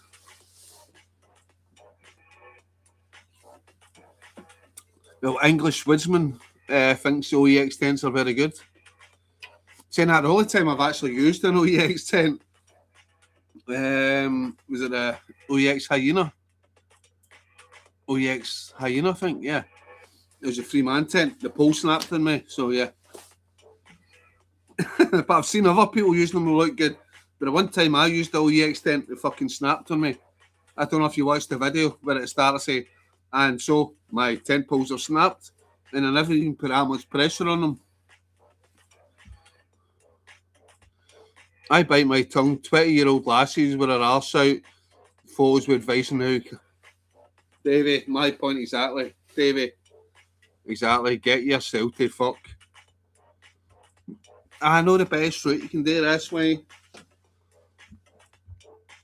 Johnny, the OEX tarp for the Bobcat is good, just tent, not for me, but use the tarp separately and holds well in the wind. Everything will do well in the wind. Like, I thought DD tarp's fucking indestructible. You seen that camera I done with DD4 before? and it go fucking shredded along the bottom. You have enough wind, you have enough fucking nature will fuck up everything. Doesn't matter how good it is. Even your Hellberg tents and stuff, you get enough force for nature, it'll fuck it up. I says that DD4 before. DDs are maybe the creme de la creme of tarps. Yeah, they're fucking ripped. And that was maybe 50, 55 mile gusts. Lock, you got a link to those photos. Old stag, I like it. They're stored in my hard drive. Yeah. And now the police have them. English woodsman, that literally says it all, mate. He has absolutely knowledge about camping, what a melt he is. Hey, Dan is a legend in the camping community. He camps in all over the same woodland all the time, so he knows lots of stuff.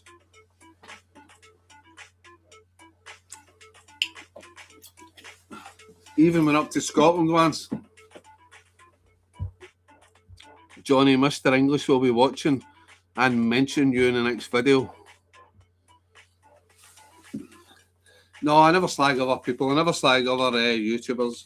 I watch everybody. I have mentioned this channel a few times. There's certain people I don't particularly take to, don't dislike. But Mr. Mesner, I respect what he's done for the camping community. Got a lot more people out camping and stuff like that. But personally, for me, I can't take to him. I don't say I dislike him, but yeah, I don't like his style of videos. I don't like his mannerisms. But yeah, massive respect for if he's getting more people out camping, then more to him. But yeah, for me, not for me.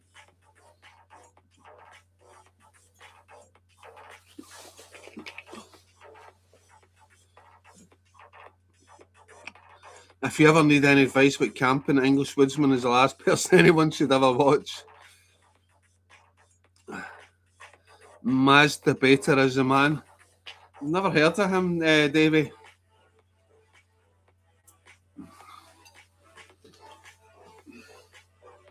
Channels I actually watch, right?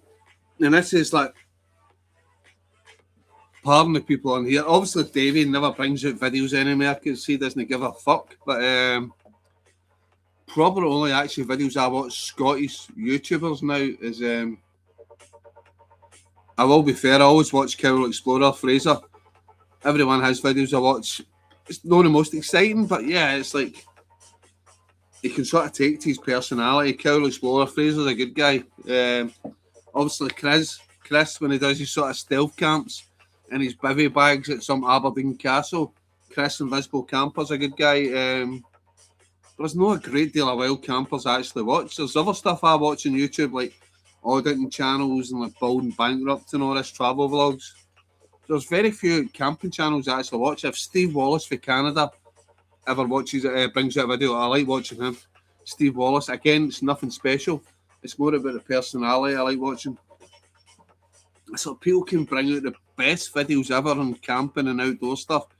But see if you can't take to them personally, then yeah, what's the point? You can have the best. I've seen videos of like cinematography, absolutely amazing, narration, amazing, everything. But the person just seems like a dick. And you can't take to it. I'd rather watch something more amateurish where I can relate to the person and know that he's telling the truth. Like, I'm not saying like I'm a great personality, charisma, but yeah, I show everything real how it is on the channel and that. I don't like, yeah, it was a beautiful morning. I'm like, no, I fucking tripped over. A fork stabbed in my foot. I fucking fell on the fire. I burnt myself. I like to show these mistakes so people don't make their mistakes. And if it can cause a bit of a laugh, a bit of humour, then yeah. Just don't take things too seriously in life, you know what I mean? We're all going to be dead soon. And yeah, if people can get a laugh at my channel by watching me fuck up, know that I try to fuck up, but yeah. It's like everybody camp trip. Somebody will mess up once, but if they video and they're a YouTuber, they probably won't show it.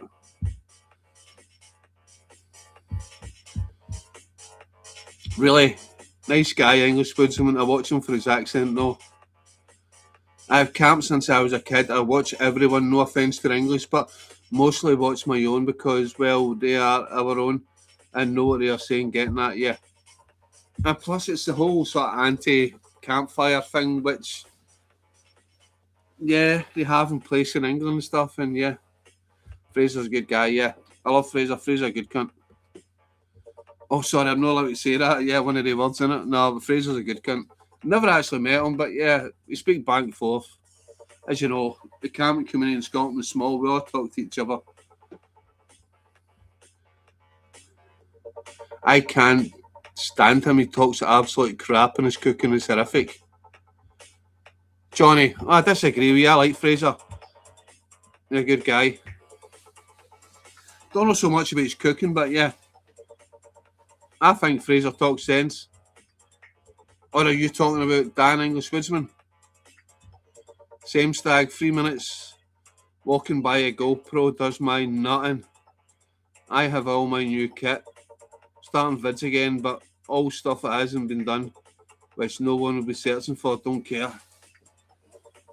I do at least 40 seconds at walking by the camera, Davey, sometimes before my video starts. Is 40 seconds allowed? Right, I need a pee and I need a fag. So I'm going to be at 3 minutes.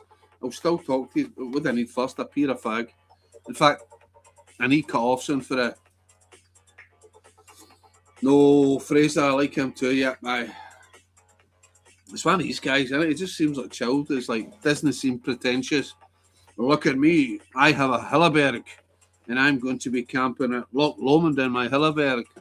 Fuck off. It's normal tents, instant fire log like MD else, just chilling out. Yeah. Then you have noticed his channel's done really well. Because of that relatability, it's just like a chill guy. It's like, doesn't he try to push any agendas? Doesn't he try to say, yes, we should not have campfires. We should be like fucking, yeah. It's like Davey. I thought Davey would be one of the ones that'd be like, no campfires because Davey likes doing his hills and mountains. And most of the hills and mountain guys are all the sort of posh motherfuckers who are like campfires, scumbags and all that. Down to earth, Fraser. Aye, he is. Down to earth, good cunt. Mike, Cowl Explorer. If one of the people can stick a link up. Yeah, my last video, I was like, no way am I giving a health update to explain why I was away. People just want to see the videos. Exactly, old stag. I haven't even seen your last video, old stag, ever. Oh, that's right, you had a heart attack, wasn't it? People want to bada boom. No need for 5 minutes cutting firewood. 10-15 minutes should be enough for a day trip.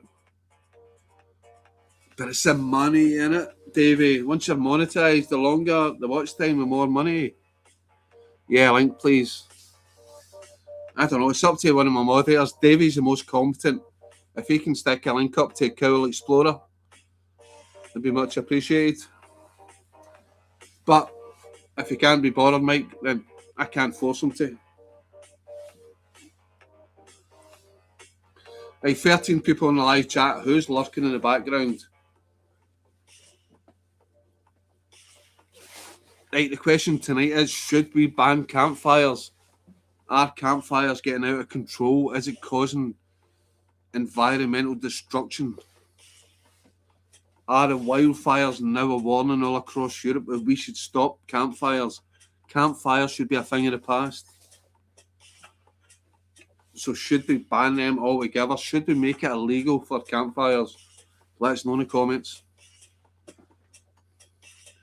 Mikey's a nice family man who goes wild camping. His videos with the mice and the tea cakes are funny.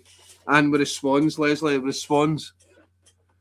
Ali had a knee injury and a penis operation. So did the enlargement work, old stag? Are you now a fully fledged 4 inches?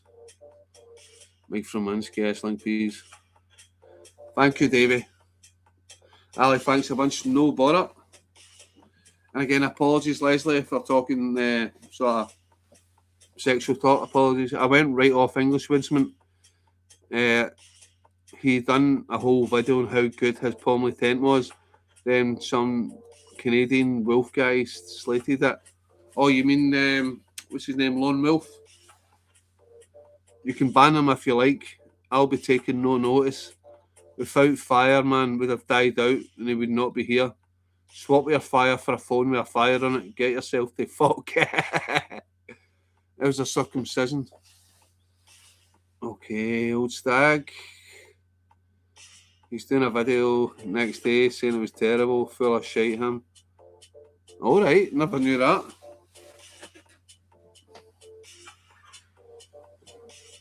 Right, I need to go to the toilet and then come back, and then I'll be back on for 10 minutes before I come off, and I'll come back with the live music.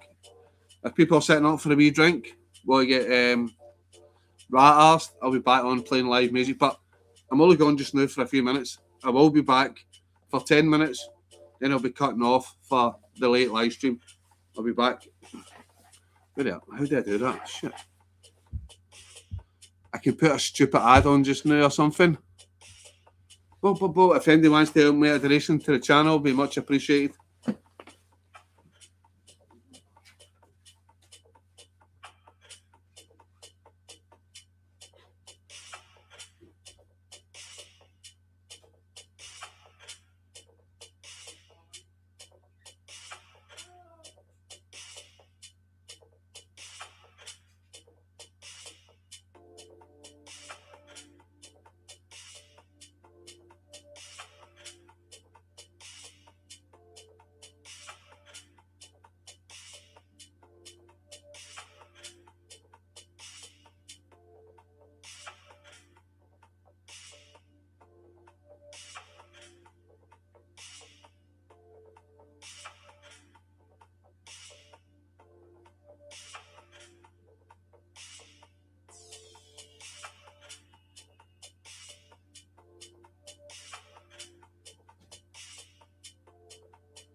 Yeah, I was just reading the comments here, Leslie. Yeah, I probably wouldn't take the chair. If you're going to the buffet, yeah. Worst case scenario, if you can't get in the buffet and you need to use the tent, obviously you can still sit in the buffet if you feel comfortable. If there's people in the buffet, but yeah, just walk in. It's for everybody. Yeah, just say we got a seat. I'm sure buffet people, yeah, they're usually kind and welcoming. So yeah, but worst case scenario, you always get a wee bench outside the buffet if you don't feel comfortable with the people in the buffet. So yeah, going to a buffet, I probably wouldn't take a chair, but yeah, definitely take a tent. Definitely take a tent, your sleeping bag and stuff like that. Yeah. Worst case scenario, you don't get in the buffet. Yeah. But yeah, probably a chair is overkill. If you're planning going to a buffet, there's always alternatives. Owen, how you doing, buddy? Hope you're all well. I usually strap the tent to outside. Yeah, so they are. So I'm never in any room, even though I've got 120 litre Army Bergen. Yeah. Slange from Ireland. Slange. There's a bit of that too, Johnny. I have about 40 videos to edit, about 2 years old now. I was getting away enjoyment. Some stuff been lost to the gods. Was your tent a strapping old dog? Don't get him started again, Johnny. But yeah, Johnny, yeah, look forward to seeing your channel starting up again, mate. 100% lot. I cannot be bothered with a video and I just wanted to chill out. Yep. Alright, Ali, happy weekend. You too, on. I've been off all week on, but I've been not too good. I've not been too well. I was planning doing a few camps this weekend, getting out into nature, doing my thing, but yeah. Unfortunately, yeah, it's no good when you're going out, you're no well. I like to be in top form when I'm going out. There's Maj happening, Allergy. Good to see you looking well, mate. Have a good evening. I'm actually not well. I'm actually feeling a bit shit. But yeah. Adele, good to see you on, mate. How's things, mate? How's your new job? Here, do I take the Trangia Mini or the gas stove? The Trangia is lighter, but still getting used to it. Leslie, take the Trangia. It'll do the job. That's getting used to it. It creates a flame. Get your thing over it. They'll heat it. There's no a great deal of science in it. Yeah. And also, plus, if it's cold, which it won't be. But yeah, the colder weather, yeah, Trangia will perform better. But yeah, if you want to save in gas, biomethanol is cheaper and yeah, it's cheaper than gas. So yeah, take the Trangia. If you're in no rush, different if you're going bloody hiking, you've 5-10 minutes, make up a quick brew and then get the gas out, get your jet boil or whatever. But yeah, if you have time to chill, take the Trangia. Just nice slow burn. Boil your water 10 minutes, no rush. Yeah, take the Trangia, it's lighter. Maybe fill up the Trangia. If you want, take some spare, depending how long you're going for. But yeah, I'd take the Trangia Mini. That's why I'm just going to do stuff that's not been done and take my time, Johnny. Keep looking at my ideas book, which is full. Not reporting anything that's already been done. Life is a hobby, please. Hiya. This is weird. Sometimes like it comes up with little coded symbols, and I put my like Mike from Minsk. It says some little coded symbol. Life is a hobby, please. I put my cursor over it, and it changes to life is a hobby. Hiya. What is that? Does anybody know what that is? I was never happy with the Trangia. It takes too long to cook.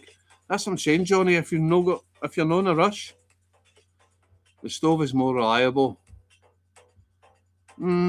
Disagree. Non-cold weather, it's no Ulstag. I'd say the Trangia's more reliable.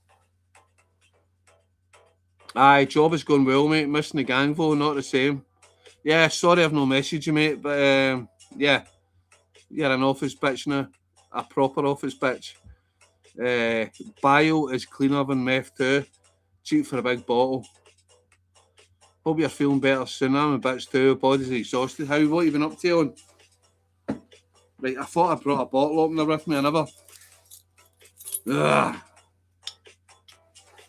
I can't do that thing with my teeth. Damn it.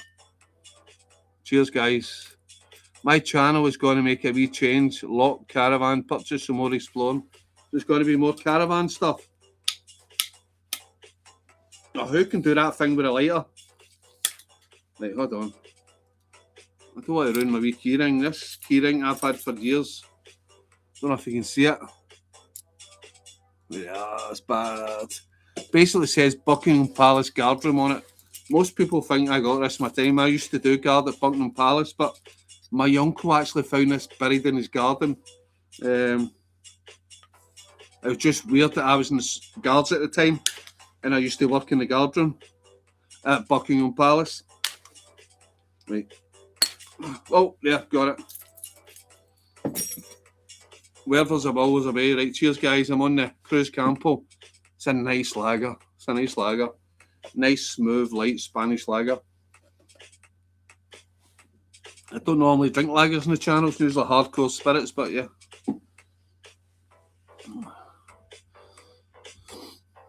He's on the fancy beers now. I knew you were going to say that, Nomad. It's no fancy. This is like quite well. In the UK, this is quite all over now. Cruz Campo Spanish lager. It's not an IPA. It's not a fancy IPA. It's in the beers and CC Blooms Alley. Hi, Mike. Did you ever go for that drinking old man using the treasury thing? I do. I've still got the little tub where I found the money in. I'll need to try and cash in the £4 coins, but yeah, I think I'm going to cash it in. I don't care if there's any monetary value to the old pound coins, but yeah, the note said have a drink, so yeah, I'm going to cash them in, and then one of my forward camps, I'm going to have a drink. So he said I was to have a drink using the old money, so if I can cash it in at the bank, the old pound coins, I'm going to have a drink on the old man. I don't know if anybody watched that video. Get the badge in, Ali. The badge? What badge?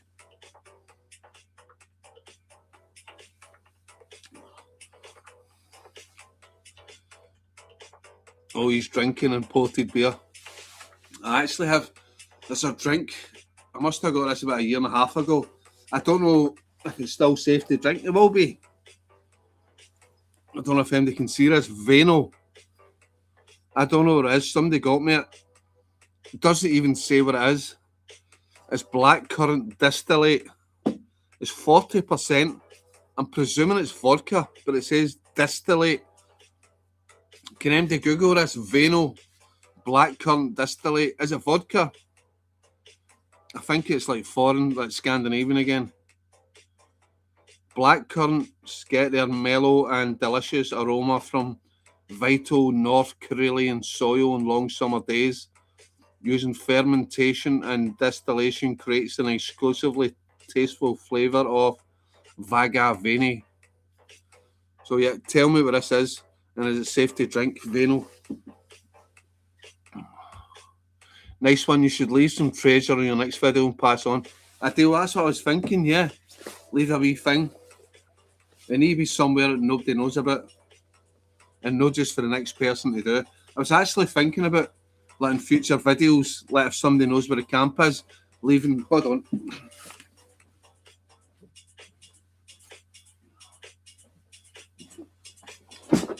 I still have about 30 of the legendary outdoorally camping combination tools.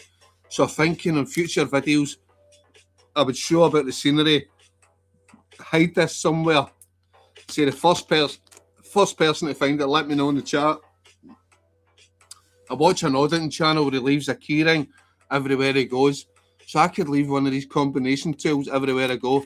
I mean, it's not going to do any harm to the environment. I could bury this.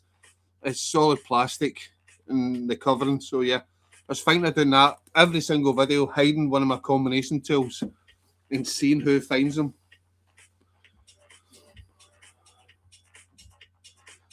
It's a standing joke. Stone Island badge. I can see it. Oh, right. Yeah. Yeah, a badge. Ooh, oh, yeah. That's the way to do it, Johnny. Just fid what you enjoy instead of, yep. It's not safe to drink. Mail it to me for safe disposal of this liquor. I will add you to the page, Ali. It's called the badge, and you see old grannies wearing Stone Island at a bingo. It's brilliant. My sister got me this. I do like Stone Island stuff, but I can never afford it. My sister got me this. Venal drink, perfectly fine. Anal drink, very unsafe. Mind and cup, keep 1 2 by for me. David, locked and loaded, mate. I've got it safe by. Anyone going out for a partial eclipse on Monday evening? Right, Sandy found out what this means. I can't be bothered Googling it. The Vanai, the Vano. It's not the Vino, the Vano. I want to know if it's safe to drink. Vano distillate, is it white vinegar?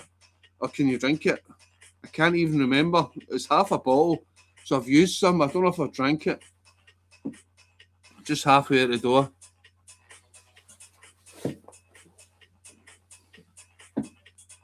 Please, somebody Google that. Let me know what it is. Vano distillate. Is it vinegar or is it vodka or wine or something? And then I'll drink it. I'll smell it first, in fact. I'll see what it smells like.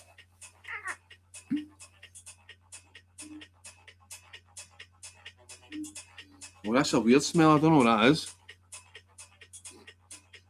I think it's like 40-odd%. It's either 40 or 47%.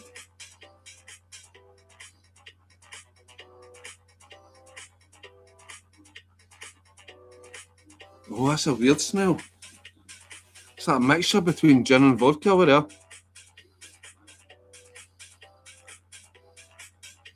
Poteen, you think it's poteen?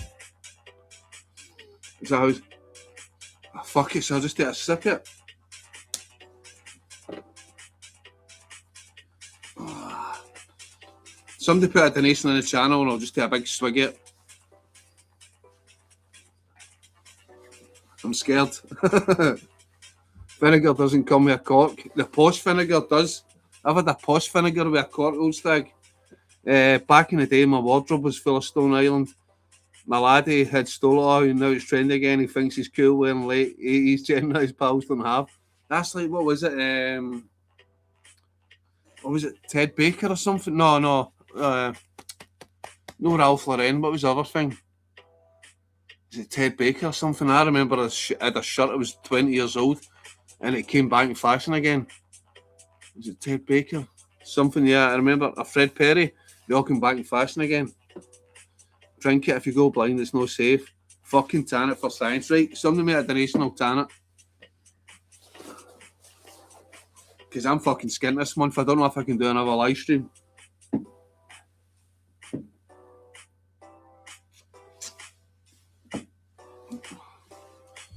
Didn't you say it was blackcurrant but it was distilled? It says blackcurrant distillate, whatever that means. Yeah, I know you probably don't get blackcurrant vinegar, but yeah. Some alcohol, if 1 2 molecule wrong, can make you go blind. I've got some crazy shit which will make you go blind. So this stuff I've got down the stairs, right? Somebody sent me it from somewhere in the Balkans, right? They sent me this stuff. I tried it. Whoa, it's fucking mental. Right, this is crazy stuff, right? So it's been lying in my kitchen for about 8 months. Right, so a subscriber sent this to me and said, you need to try this shit. I think it's like made with pears or peaches. Can't remember if it was Estonia or somewhere in the Balkans, but I done a wee experiment. I was going to video it for YouTube, but then I thought I won't bother. So I put it into my Trangia and I thought, I wonder if I like this, how long it'll light for. I lit it and it fucking stayed alight for about a minute and a half. So this shit is highly alcoholic and I'm too scared to drink it, and I like a drink, but this shit is mental. Davey, if we go in a camp, I'll bring this out with me and I dare you to fucking drink this. This is mental shit. You can just smell it and you get high from smelling it. It must have been originally 60-70%, and now it's been just been laying in the bottle in my kitchen for about a year. Yeah, it's crazy. I say it's a good couple of minutes you can get it fucking going in the Trangia. I think it can cook a meal.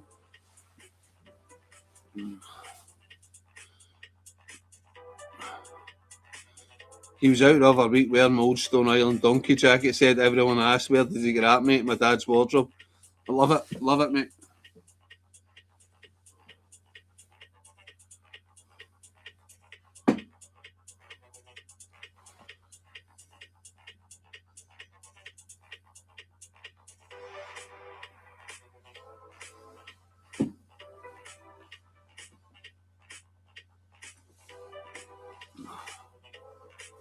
Yeah, I don't think I'm going to try that shit until maybe later. I'll find out what it is. Let me smell it.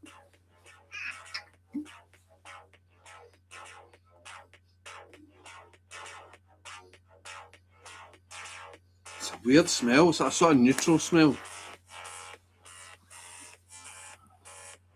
I'm going blind as it is. Never put fingers where you wouldn't put your cock, and never drink something you don't know. All mushrooms. No, I remember when I was younger, Davey. Yeah, me and my mate, well, me and my cousin went out, my older cousin went out Pollock Park. It was September, getting the magic mushrooms.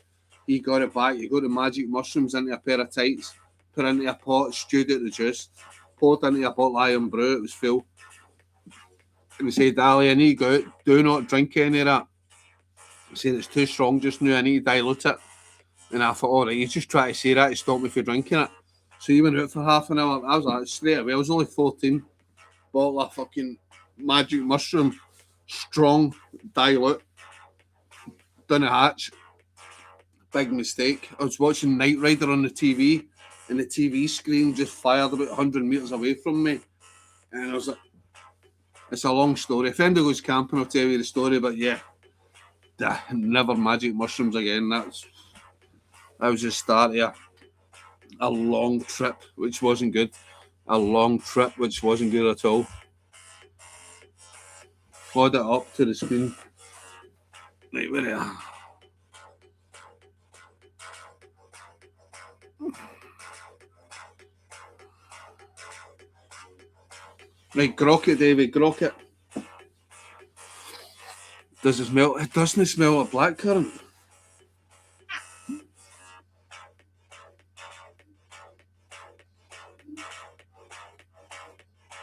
It sort of smells like between like a mild gin and vodka.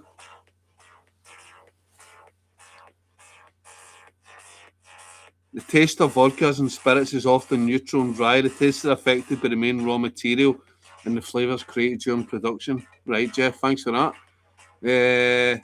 Tripping where you're not expecting it's no fun. No, it wasn't, mate.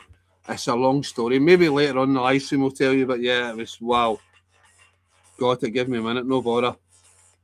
That's off the website. All right. So it's so it's vodkas and spirits. It's a mixture. Where Hermanen Ventilla product type blackcurrant distillate vina alcohol content 40%. So what is it? I still don't know what it is. From Finland, but what is it? Is it vodka? Or is it just pure alcohol with a flavouring? Is it just no drink? Is it vodka? I need to know, is it vodka? Again, I was sent this. I get sent a lot of stuff actually.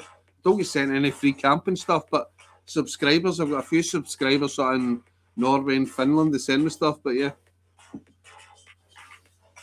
It's not vodka, it's blackcurrant distilled. What does that mean? What does that mean? I know the highest strength alcohol in the world is actually Canadian. It's like a wheat alcohol drink, or is it a grain alcohol? 40% volume, so worth a belt. Similar to vodka or light spirit according to grok. Finnish spirit, okay. Blackcurrant berries distilled, right.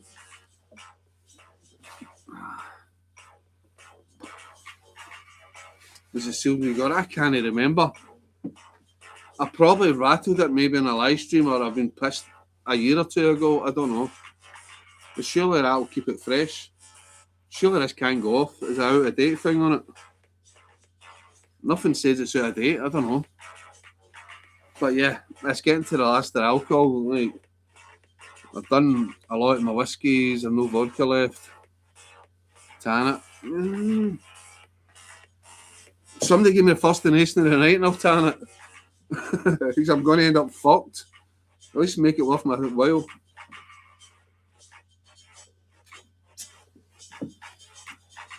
Traditional is to serve it from the freezer. Oh, so it's going to be frozen. So it's going to be shite for the fucking... So I've had my buckfast not frozen.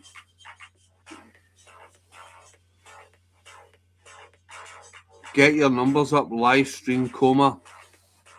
I know. I should really put my live streams like promote them like a week before. I do it like a couple hours before, but yeah.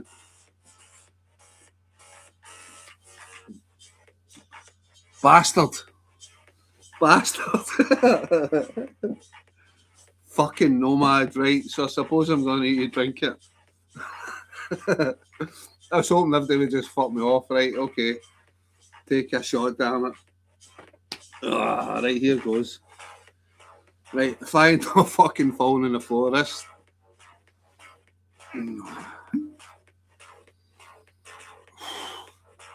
Actually, now smelling it, now that I need to drink it, it smells fucking strong.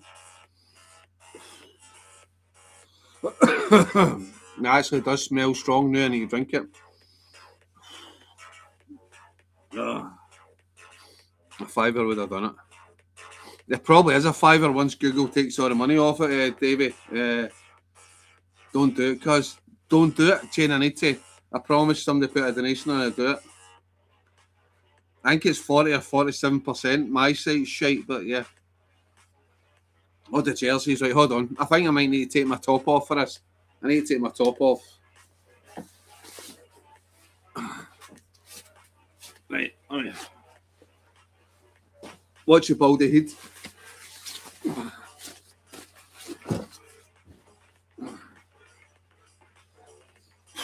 Right, I need some air for this. Hi Leslie, hi Zen. Right. Here we go. Right, so Adventure Nomad. I promised him to put a donation in, I do it. So here goes.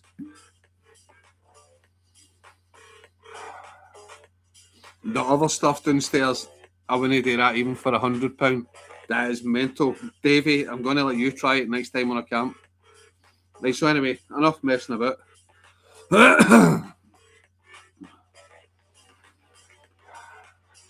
Right, fuck it. Have we got a shot glass? No, I'll just swing it straight for the ball already. Nomad, this is for you.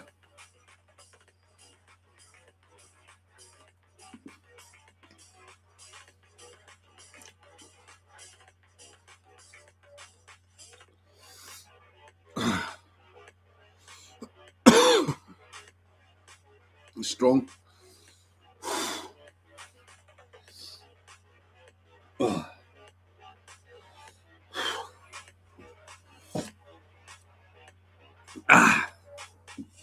I need some lager to wash that down.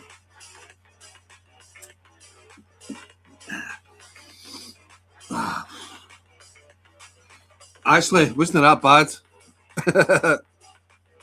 It was a mixture between like a really fucking strong vodka and like peach schnapps.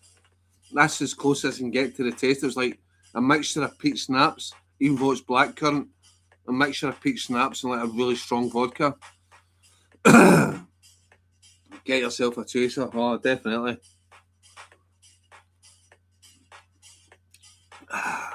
Yeah, done it. Right, okay.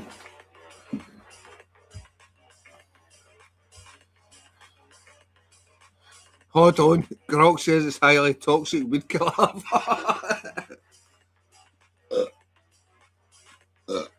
You shut up, David. Why am I burping? Put your bit in your lips. Wait 5 minutes putting about. Right, Davey, you up for it? I've got some mental shit.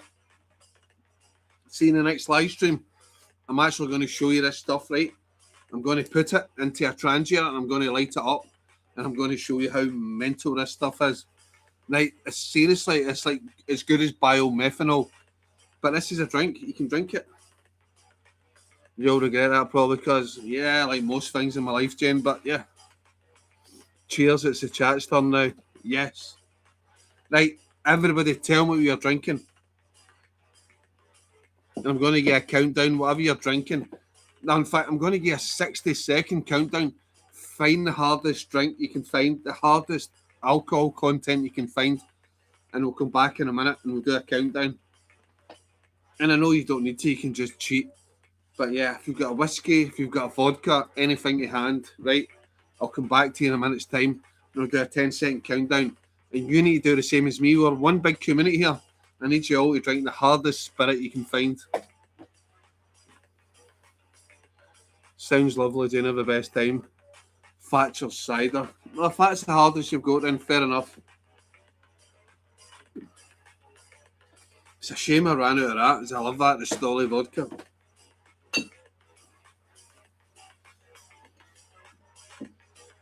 Still have some of the Glen-Toshan, right enough. I forgot about that. Glen-Toshan, Auchentoshan, Thatcher cider. Right, so I'll give you about 30 seconds. So, yeah. If you're drinking alcohol tonight, if you're not, then fair enough. Davey, I know you're probably just having a wee cup of tea. But anybody else, if you're drinking alcohol tonight, we'll give it a countdown. I know it sounds sad, but a wee glass up to the screen, have your drink. In fact, I'll join you and I'll have a whiskey, right? Probably not the best after having that crazy alcohol, whatever it was. This mental stuff. But yeah. Time to hit hay working tomorrow. No, you'll do the toast before you go, Johnny. Don't try to backdoor it. You one of these guys when it's your round, Johnny, fuck off. Have one last drink. Mix it with water if you want to, as your guts don't fall out. Oh, my guts are iron, mate. Right, anyway, the hardest drink you can find. Remember, to the screen. Doesn't matter. Don't think nobody's going to see you. Just a wee toast to the screen, all right? Dry 120 days. Detox is just about up. Liver back up to full fitness at 35%. Looking forward to a drink. Yes, Davey, I love it. I love it. Right, 10. Grab your drink. 9, 8, 7, 6, 5, 4, 3, 2, 1. Right, guys. Cheers.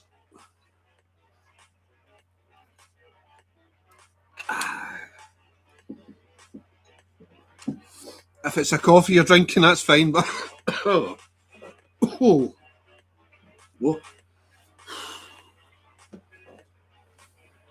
The lightest non-alcoholic drink, Mirinda.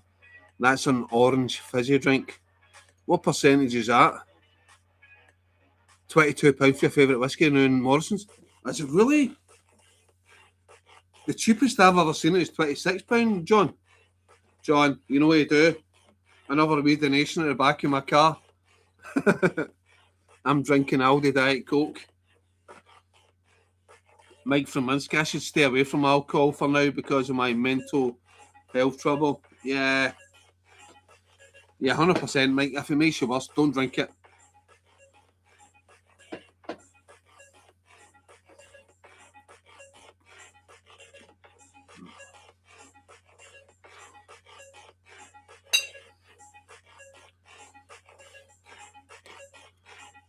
Mike, do you have a good sense of humour? Mike, let me know, do you have a good sense of humour? Ali, cheers to all our camping outdoor friends, best of health, exactly on. And to the friends we've lost along the way.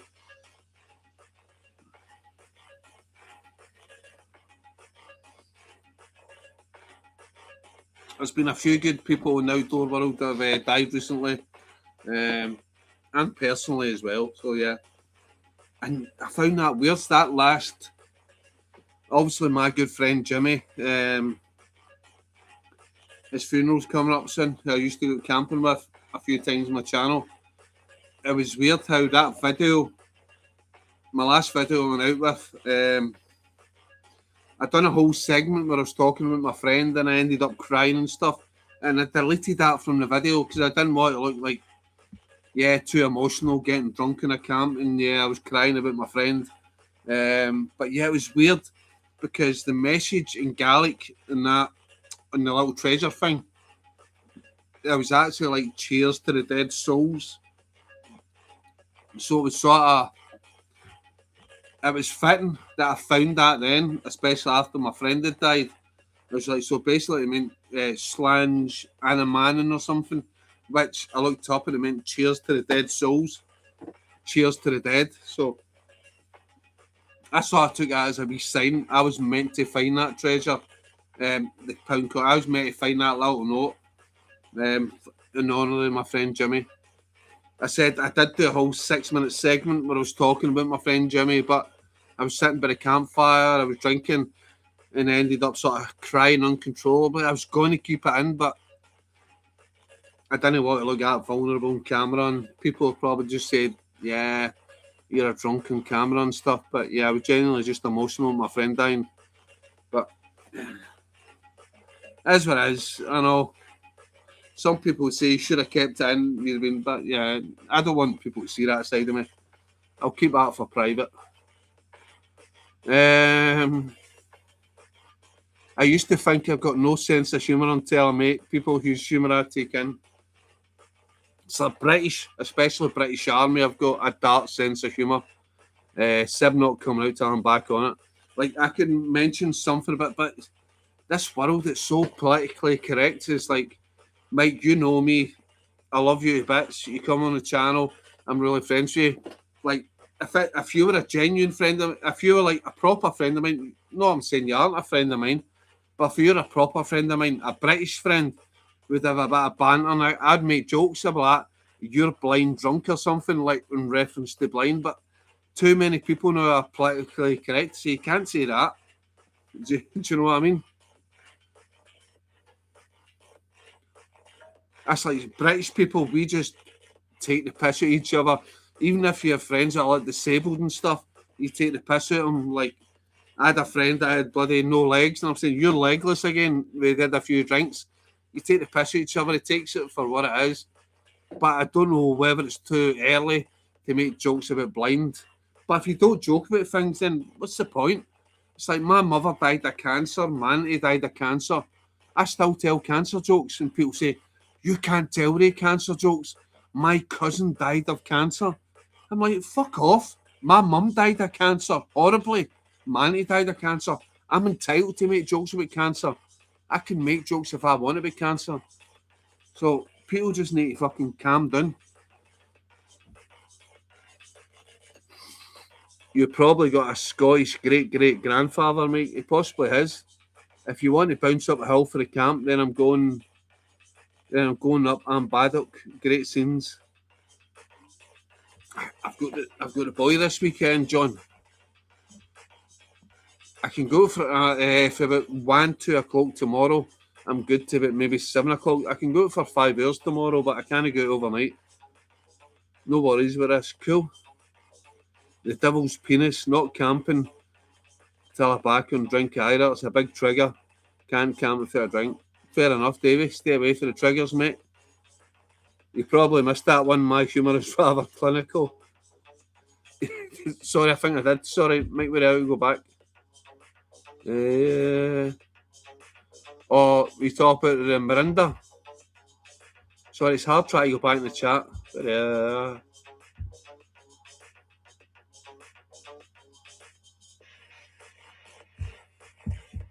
well, talking about the mental health trouble. Yeah, we've all got mental health problems.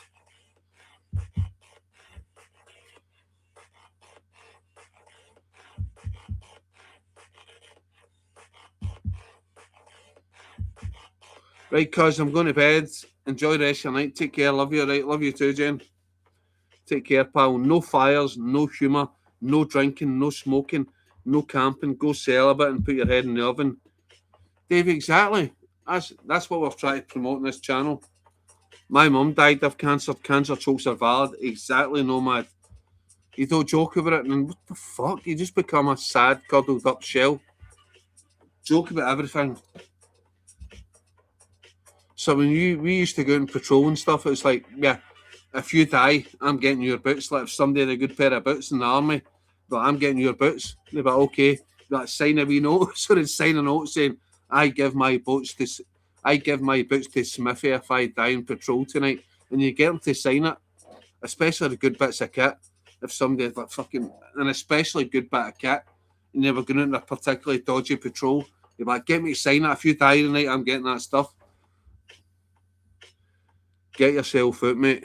I know, John. I've been no well this week. I was going to go out with Old Stag on Tuesday, but Old Stag couldn't go out. So I was going to go out myself on the Wednesday. But then on the Wednesday I was feeling no well, and I've been no well since. I'm still no feeling great just now, but yeah. Right, I think it's time. I'm going to go. Then I'm going to come back and I'm going to play the live music. Whoever wants to come back in about 15 minutes, give me some songs. I'll see how much space I've got. Give me 2 songs when I come back in the live stream. If anybody's going to be staying on tonight and having a few drinks. Rat like the Vano and you'll perk up. Rattle the Vano. I'm perked up, mate. Good night, Jane. Right, good night, Leslie. Take care. Right, if anybody's going to be coming back on the live stream in probably 15 minutes, give me a song and I'll play it. Right, going to get my head down once the live stream ends. The live stream is not ending. I'm ending it and then I'm coming back on. But yeah, get yourself to bed, mate, if you want to go to sleep. What time is it in Belarus just now? Don't panic, I'm here, right? I thought you were away, mate. I thought you were gone, Stefan. Stefano's in the house. Right, then it is.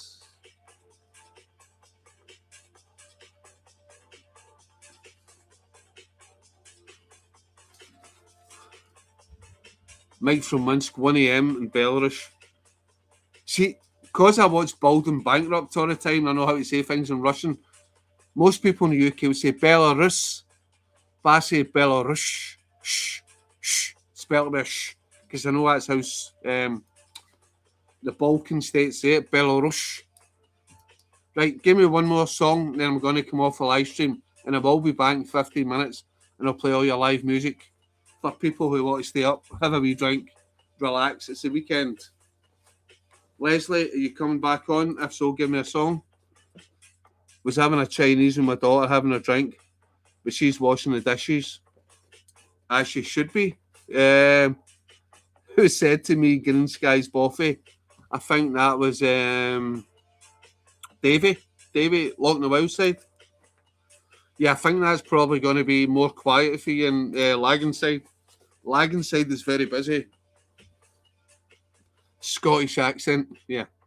Yeah, I think that's going to be a quieter Boffy. Yeah, the Lagan Boffy. Everybody knows about that, but yeah. It's like just hearing Green Skies Boffy. I've not heard of that much, so yeah. Yeah, Green Six is magic, yep.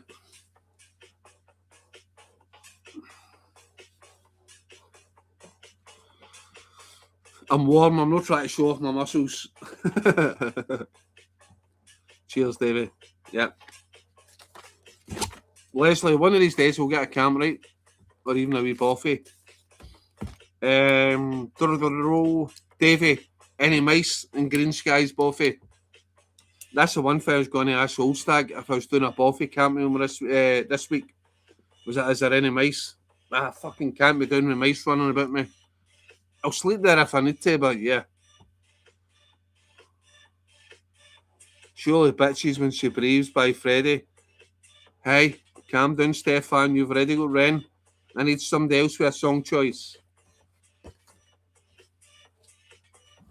Don't be needy, Stefan.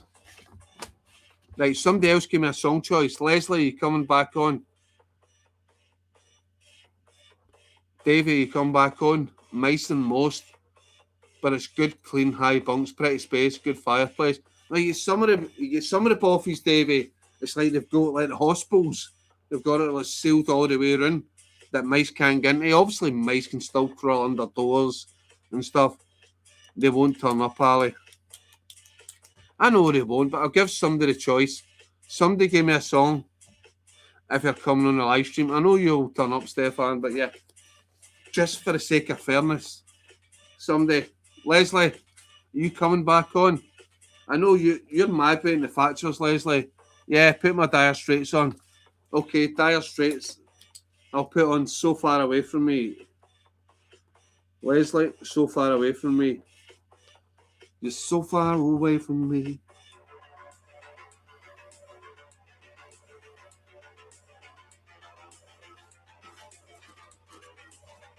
Hand in my pocket. Dave, I don't really know what you're doing now. Oh, Alanis Morissette, it's a song, right? Right, Davey's got his hand in his pocket.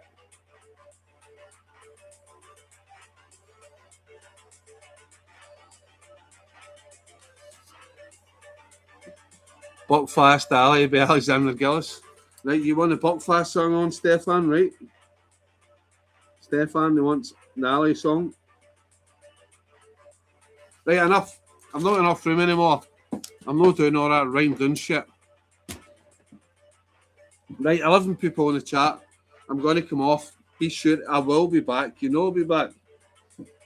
I've got the whatever this is. I'll be coming back and getting mad with this. So yeah, join me. Stefan, Google that. Mental shit. Mental shit. And I've got obviously lots of other shit. Join me. 5, 4, 3, 2, 1. Motherfuckers.